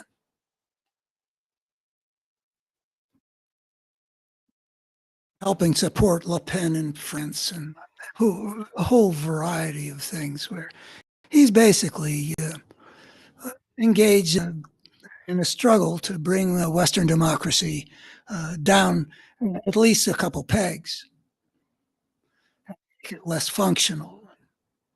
I mean, he hit a huge bonanza in backing Donald Trump.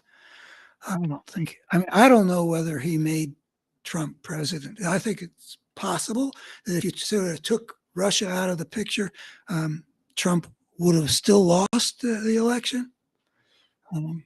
I don't know the magnitude, but it was a pretty close election, and Putin did put a lot of energy into helping Trump.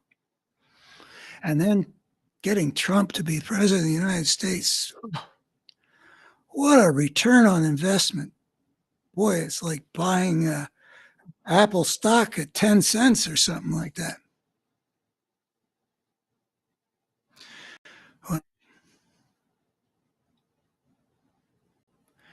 We can see it now. And liberal America is in need of entering the struggle for power at full tilt. We've not done that before. With Barack Obama as president and with Joe Biden as president, that is not how we go. Like maximal impact to beat back the force of fascism. No, I don't think you can say that the Democrats have ever overshot and been too gung-ho and pressing the battle, or have swung too hard to expose and knock back this fascistic force by showing the American people just what kind of thing it is.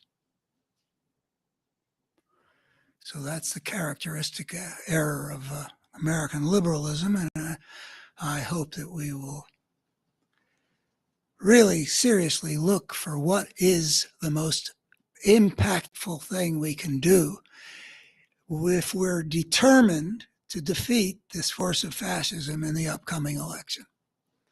I commend to your attention a whole piece that I wrote, and I also posted it on Daily Kos called To Awaken the American People Between Now and Election Day.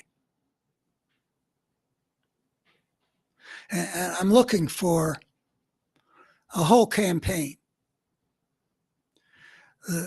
The climactic moment of which might be some oratorically powerful speech at the Democratic National Convention. The forces of the good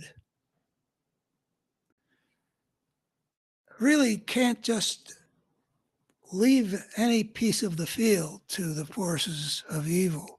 We should be able to see in America right now what happens if you forfeit battles that need to be fought, or if you fight them with, half-heartedly.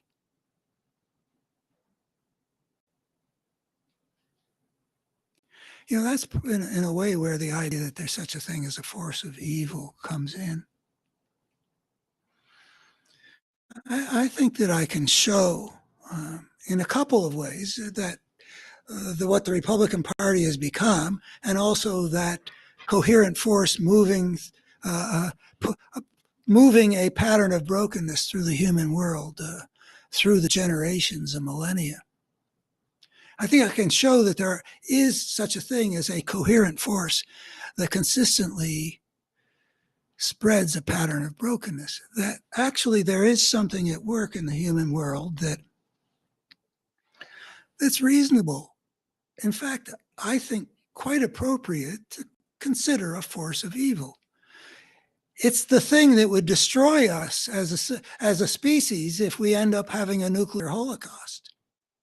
It will destroy us as a species if it ends up that out of our greed and whatever other forms of brokenness, we fail to bring our relationship with the biosphere into a sufficient harmony that we don't undermine the biosphere on which we continue to depend for our lives, like the problem of climate change, for example.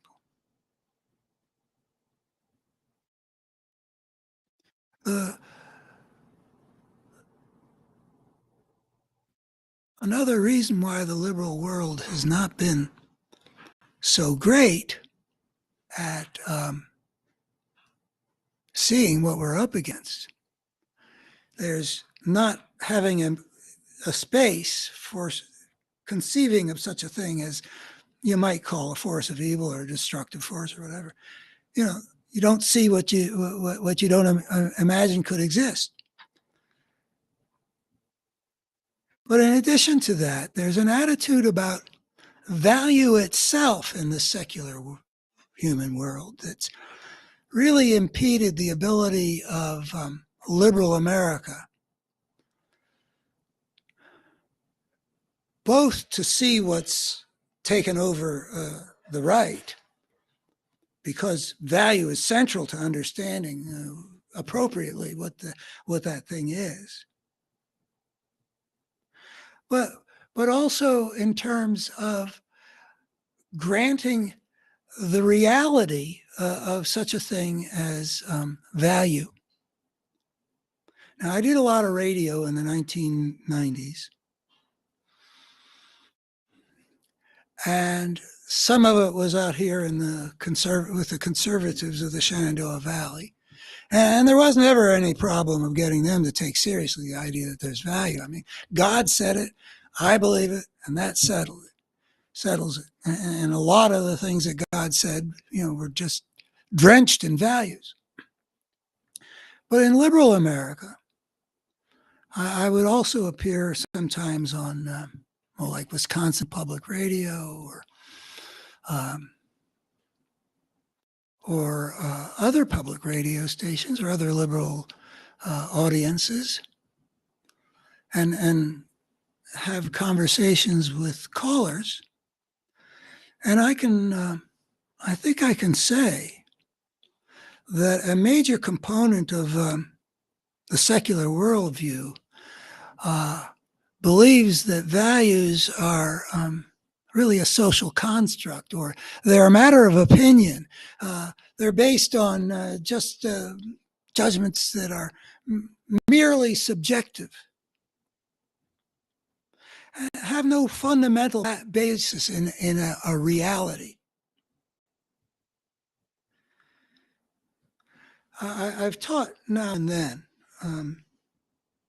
I taught at the college level in the early mid 70s, and I taught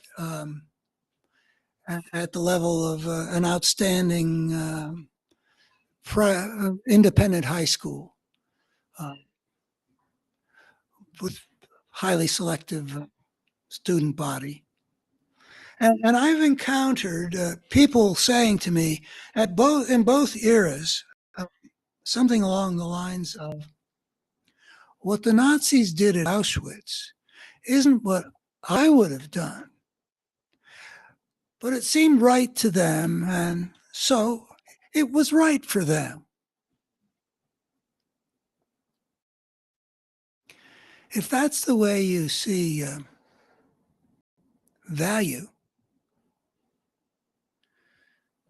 you're not going to respond to something which is consistently making the human world worse giving more power to greed, giving more power to hatred, giving more power to bigotry, giving more power to the lust for power, giving more power to cruelty. You're not going to see that. In the value terms that are actually built into us. It's not merely subjective, these dichotomies. One of them makes the human world better, and one of them makes the human world worse. Misery is worse than fulfillment to have in the human world. That value is something which actually emerges with the emergence of creatures for whom there is a better and a worse in the realm of experience. Experience isn't just subjective. Experience is partly subjective, partly idiosyncratic, partly shaped by culture, but we have evolved to have certain dimensions of experience, and one of them is just drenched with value. A world in which the creatures who are experiencing things along that better and worse dimension, a world in which things are more in the direction of better, is better than the world in which things are in agony, are worse, in which life doesn't perpetuate itself. It's just better. There's no other meaning that value could conceivably have. I mean, if there wasn't any creature to whom anything mattered at all, then how could anything matter? The secular worldview has been looking at the question of value kind of backwards, it seems to me. And it really can matter if we recognize that value is part of what we have evolved to care about. So we should care about it. Caring about it actually has a very beneficial effect on the human world. It makes things better.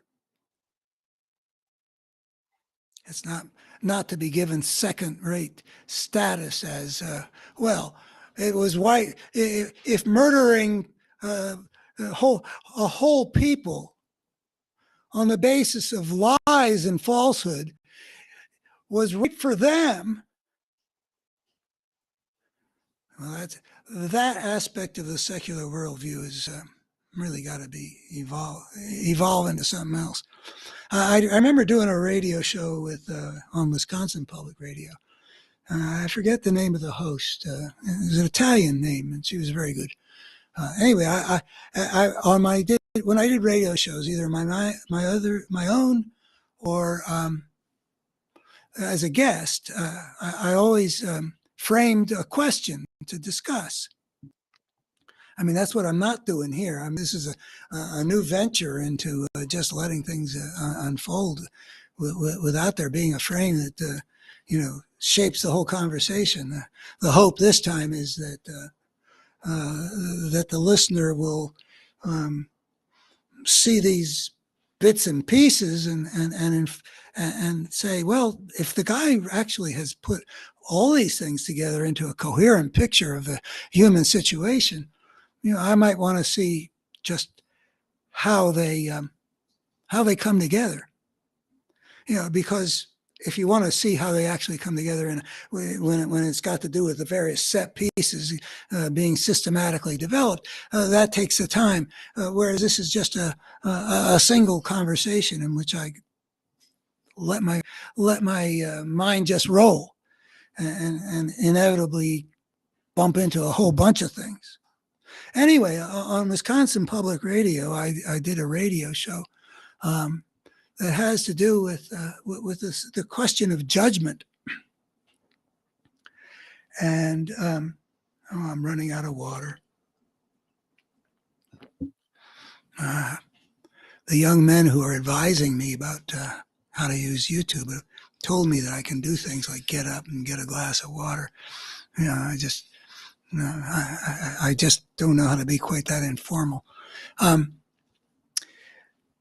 The question of judgment and what came out of that conversation, there are a variety of callers into the show, but several of them took the position, which I find kind of paradoxical, that the only thing that they are willing to judge negatively was judgmentalism. Now, I think judgment is really important. I'm not claiming that making judgments between good and evil is always easy, or that one will avoid mistakes. But it's part of the job, I think, as human beings. Judgment is important. The judge in Western religion is one of the forms of the God that people believe is worth worshiping in the Western tradition. Judgment is important for Christians who have, the Judgment Day, and in the Jewish tradition, and probably the Christian too. I'm not sure if I know. God as our judge is a pretty important part of the role. But the callers I was getting with their secular worldview were not so interested in saying, well, it's how can we work to make the right judgment? But they were rejecting of the judgment. It's as though it seemed to me like it was a reaction against judgmentalism can be a problem. But what is it that makes judgmentalism a problem? I would say that judgmentalism is a problem when people are making judgments, but they're making them on an inadequate or erroneous basis. Good judgment is an essential thing. Judgmentalism should be a condemnation only of bad judgment. And we all got to work for good judgment. But anyway, the point being that the secular worldview out there showed itself not to recognize that there is a genuine fundamental level at which there is such a thing as the better and the worse. Hard to compute it exactly when you've got a whole bunch of sentient creatures. Oh, which reminds me, there's a question that if you're interested in going a little deeper into ways that I explore the environmental perspective, because I really do think that, not environmental, I mean the evolutionary perspective. I really do think that there's a lot of important stuff to be derived from looking at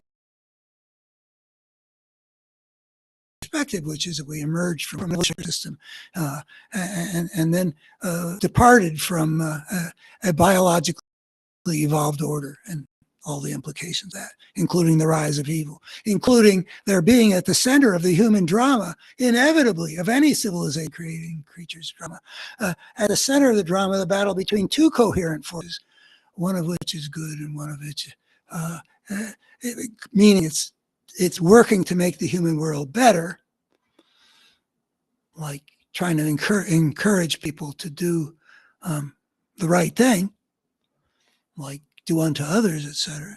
And one of which is continually working to make things worse. That you can see both of these things moving through the human world in a coherent way, where cause leads, where each effect has causes like it, either whole or broken, and each of those effects in turn has consequences on the human world that spreads a pattern of wholeness in the case of the good, or of brokenness in the case of the evil.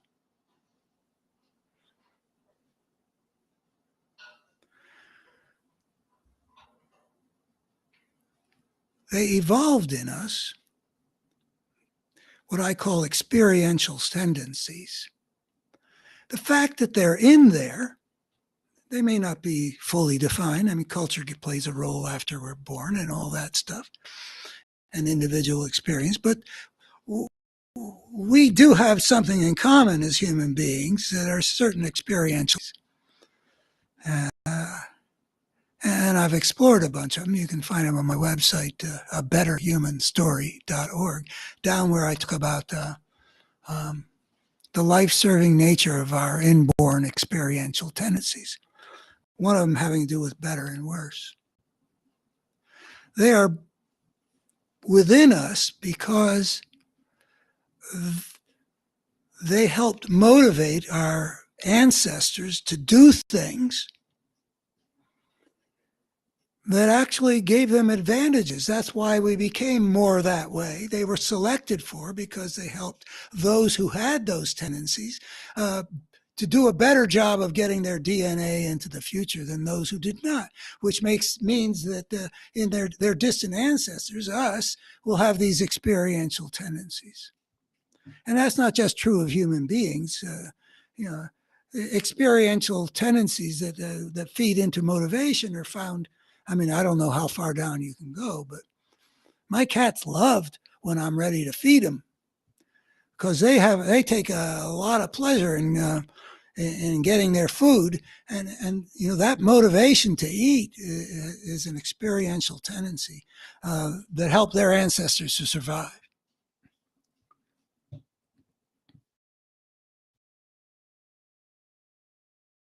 Our experiential tendencies aren't just at that level.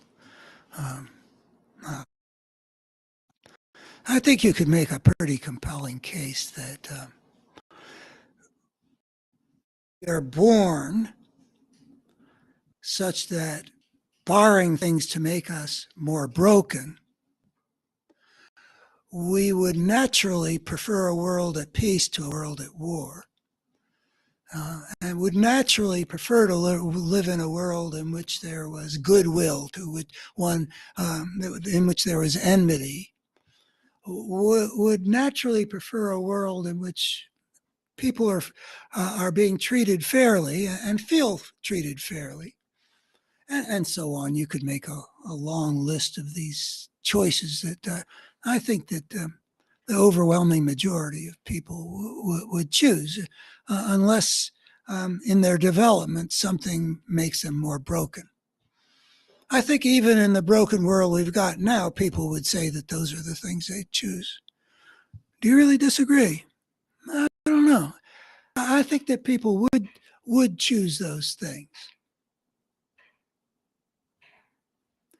but we've got brokenness afoot in the society, and we have a need to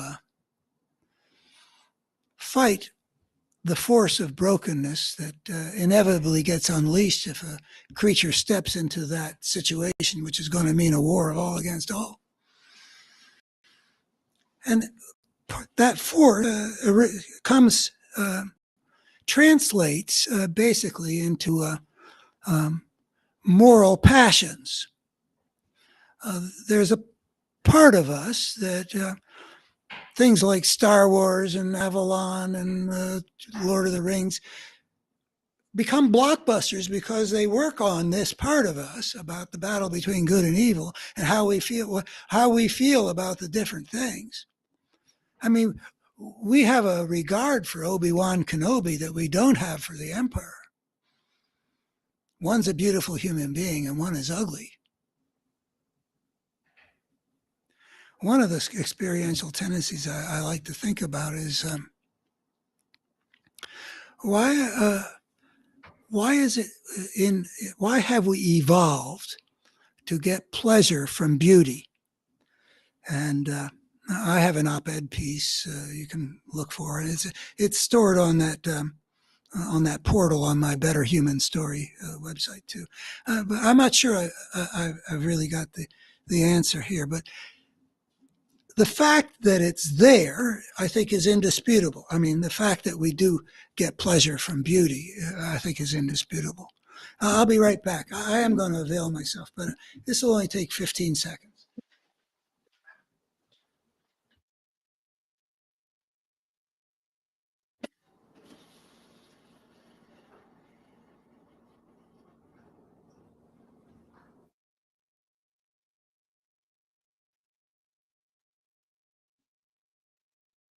You can time it, but I have a feeling it was more like 20. But anyway,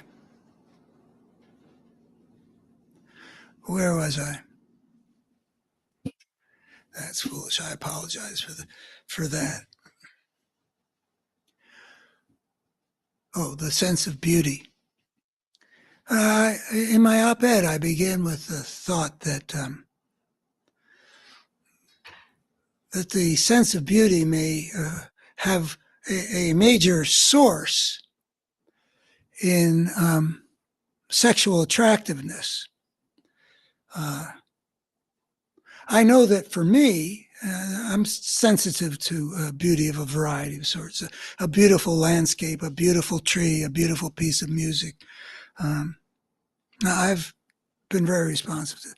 But nothing moves me more than the beautiful woman. That's one of the pleasures of watching the movies, is that they always choose beautiful people for us to look at. But I don't think that that's the whole thing. I don't think we're just when we see a beautiful sunset, we're just sublimating, what we're built to feel to make us attracted enough to a mate, to make it more likely that our DNA will get into the future. I think that probably is a piece of it, but it seems to me that the human quest for beauty isn't just sublimation of sexual energies. I think it's got to do with our whole relationship with life.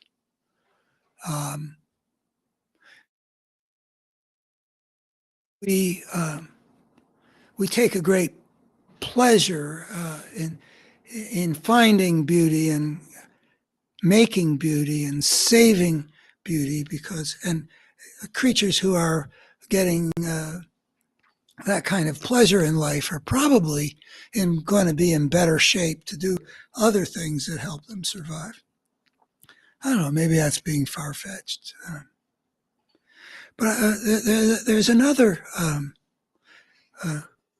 component of it that I think might have evolved in us so that we take pleasure in beauty.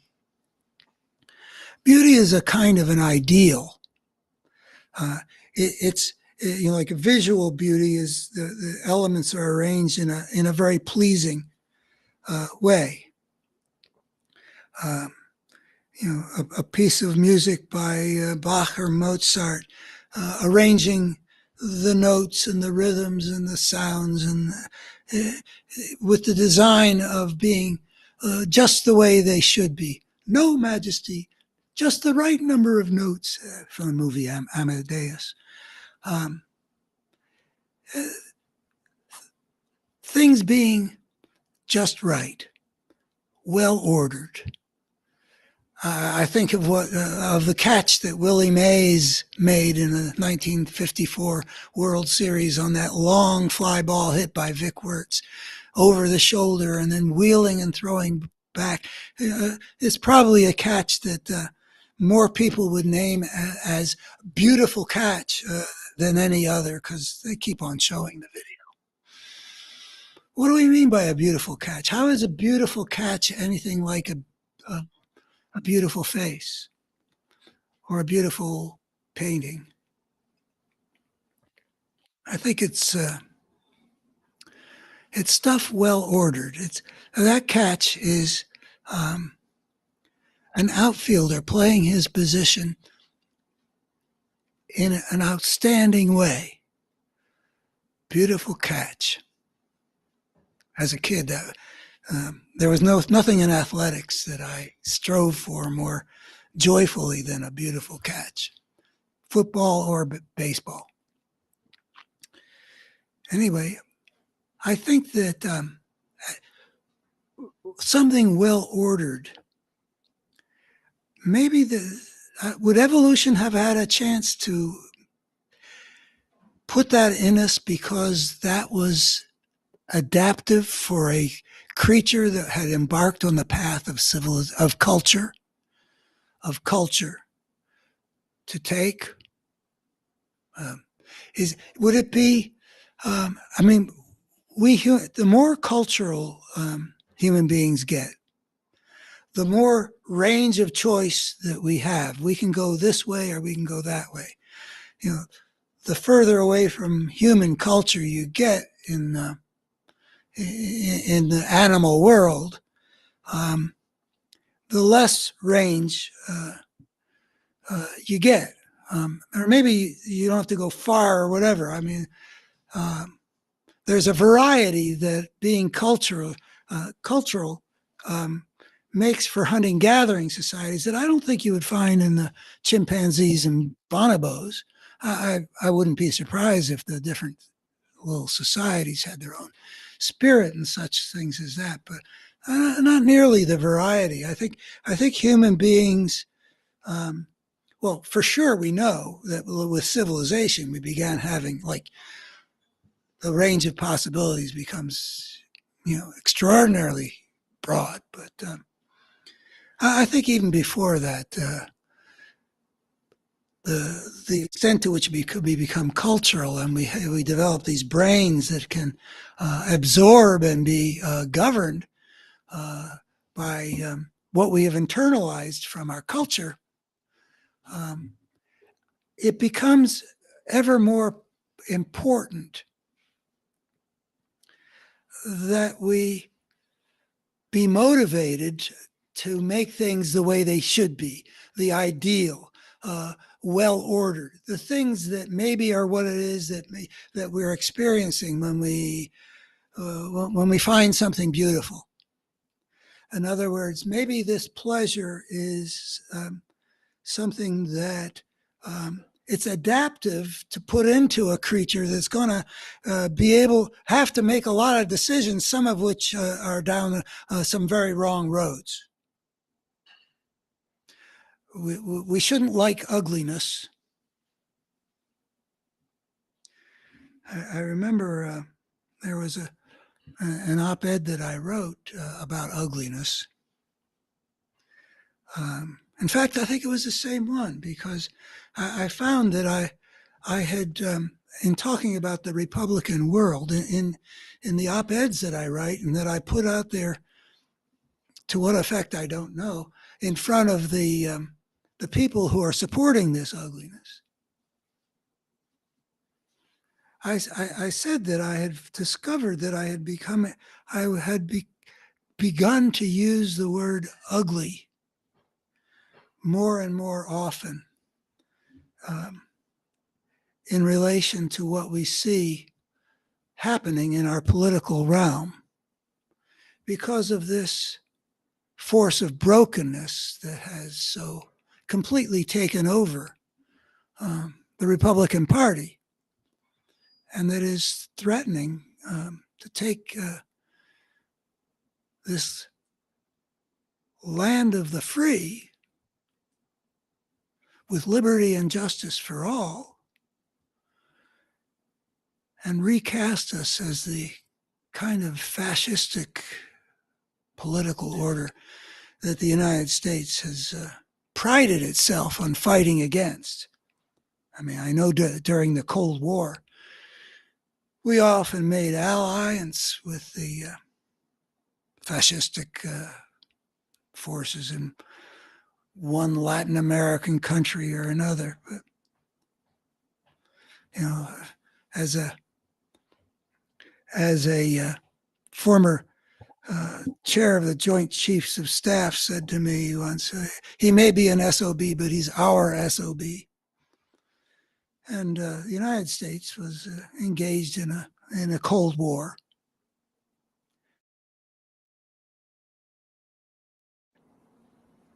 It was important, I think, for the future of humanity, that given the choice between the two superpowers, neither one of them perfect by any means, but we were the leader of the free world in some meaningful way. And the Stalinist regime gave way after Stalin's death to something less monstrous, but it was still a tyranny. And so the victory that the United States won in the Cold War was and was interpreted by a lot of people as being the victory of free societies over tyrannies. And now we're in the process of having that victory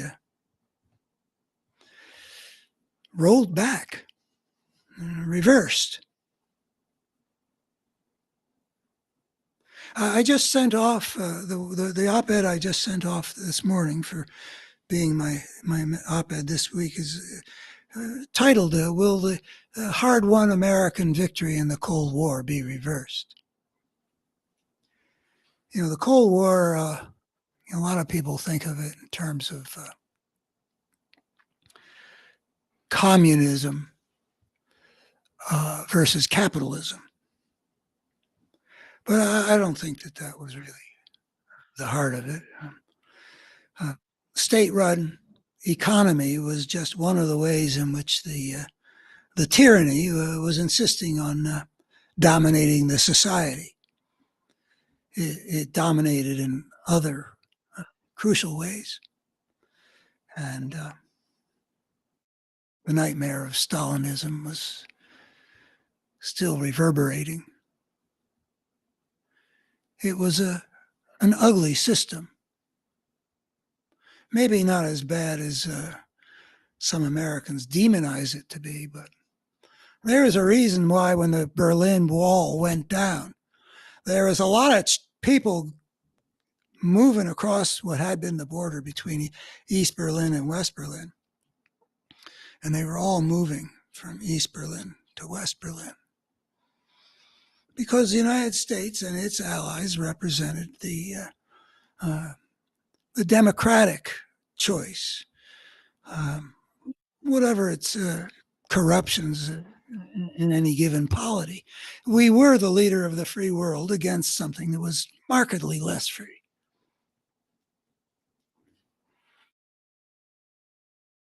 It was interpreted as a victory. You know, a lot of people had been afraid that when I was going around talking to people before the end of the Cold War, there were a lot of people, especially on the right, I think, who feared that the Soviets had an advantage because they had so much control. So it's like there were people I talked with in the Reagan administration who basically what they were saying is the Soviets have like one chess player who's moving all their pieces. And we've got all these different elements contending in our pluralistic democracy, and we can't always make the right move. Well, I think that there was an element of truth in that.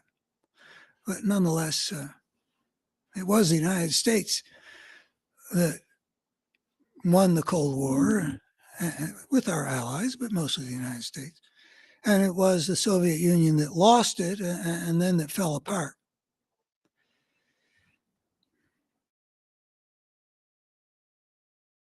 I think the way to understand that victory, at least in part, is that the Soviets challenged us at a level in which we were superior. We had a more productive economy by a long shot, and so that gave us more resources to play the game on that global chessboard. And we were more dynamic and therefore able to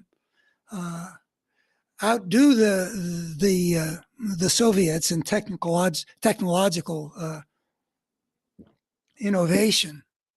We're a creative society and have harnessed the profit motive to as well to get a lot of people to do a lot of things very well.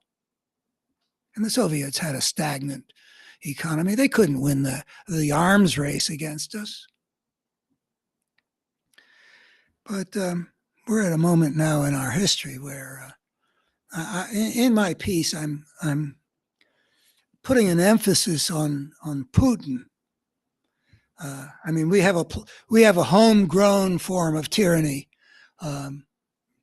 that Putin is in cahoots with. But I don't know how much of, you know, if Trump wins the 2024 election, I think we can say that Putin will have at least played a role. Well, no, let's say we can say that the victory that we had, we lost. The free world and free societies that seemed to be the wave of the future when Fukuyama wrote the end of human history, it'll turn out to have been just a temporary victory, because here the leader of the free world has been turned into something more like what the other side in the Cold War. It's not communism, it's tyranny. And that is the fundamental dichotomy: top down versus bottom up. The will of the people, or the people exploited to serve the tyrant. I mean, think about what we can have seen about what the relationship is between Vladimir Putin and the people of Russia. I mean, isn't that a human tragedy? I mean, doesn't that break your heart? I mean, he and his generals are just feeding these poor men into the meat grinder like they're worth nothing, emptying the prisons, compelling people from off the street like they're worth nothing. Just tools that the tyrant's using to try to cover up the fact that he didn't turn out to be as masterful a chess player as he seemed for 20 years. He made a stupid mistake in invading Ukraine, misjudging just about everything in the picture. Misjudging Ukraine, misjudging Zelensky, misjudging Joe Biden, misjudging the Western Alliance.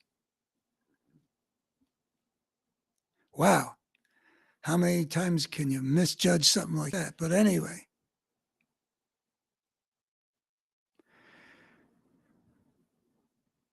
the United States is, the world needs the United States to remain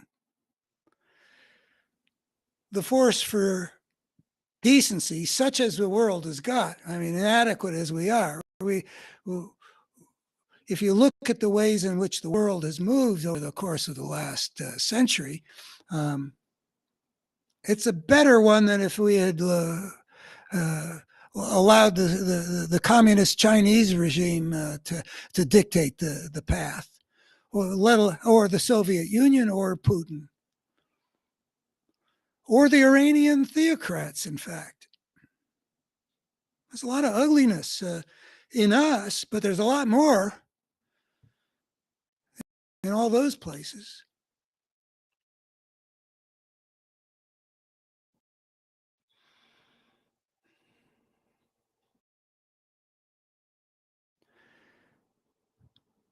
Well, there is a global struggle, and we Americans have our own place in that struggle, with Donald Trump somehow having become the power that he is.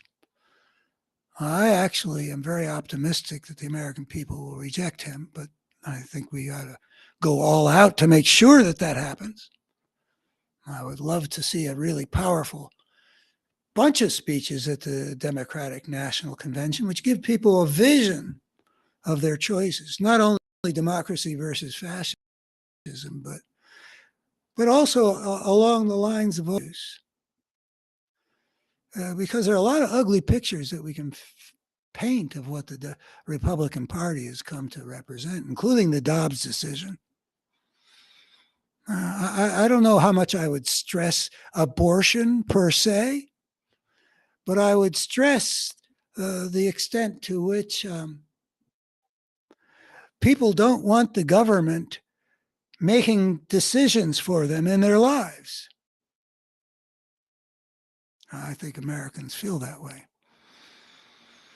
Anyway, we got a job to do. It is part of a much larger job about democracy versus fascism.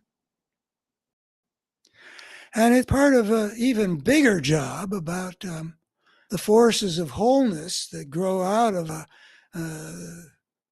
what life-serving stuff that the evolution of our nature has put into us,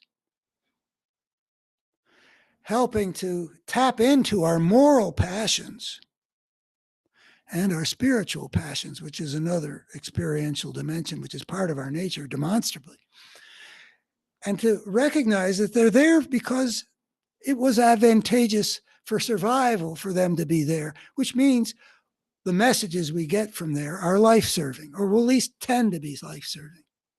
So we have an evolutionary perspective which shows us how evil arises inevitably with the war of all against all. And it also an evolutionary perspective which shows us how the good arises with the inborn experiential tendencies in which we experience better and worse in ways that are correspond with what has been life-serving in our ancestral past. And we have spiritually transformative experiences which can empower us to be more effective in representing the values that we hold sacred, as we sometimes apparently can experience them. And that's how we can see a fundamental truth that the secular worldview should incorporate into its view, because it does emerge logically and through evidence out of the evolutionary perspective, which is that if a creature, any creature, but in our case, human beings, Homo sapiens, that steps onto the path of civilization will inevitably have a drama at the center of it'll have a conflict at the center of its drama, a conflict between two coherent forces. You can see where I'm going. I'm saying that a social scientific perspective, which gets to its conclusions in ways which are entirely responsible in terms of the secular worldview that we've incorporated, where we want evidence to be processed by logic, there is a way we can get to the idea that to step onto the path of civilization made it inevitable that something that would be reasonable to call a battle between good and evil would lie at the center of the human drama. It can be shown. We are engaged in that battle. There's fiction in Star Wars, Lord of the Rings, Avatar. It's fictionalized. It's not our world. But it is a metaphor for the reality of our world. And it can be shown. So if you'd like to know if, in fact, that all that can be shown, from the bottom of my heart, I invite you to go look at how it gets laid out by this guy who's been obsessing about these things for many, many decades, and is a man on a mission, because I think it will help us to see to it that as we move forward from here, we move in the direction of creating a more humane and whole and viable civilization that can survive for the long haul, rather than allow this force of brokenness to drive us to self-destruction through nuclear holocaust or environmental catastrophe. And I think it's a toss-up, or more or less, which one it's going to be, which is why I'm here, a man on a mission, because I think there's something on offer here that might have some impact in a beneficial direction. And if we're close to a toss-up and there are tipping points, a beneficial impact is something you can't just flush down the toilet as a possibility. I'm here to convey that. That's the mission I've been on, starting with what I got in 1970, built onto it a lot more. And I don't feel like I've succeeded well enough nearly. So here I am. check it out, please. Thank you very much for listening to whatever amount of this you did. Thank you. Bye-bye.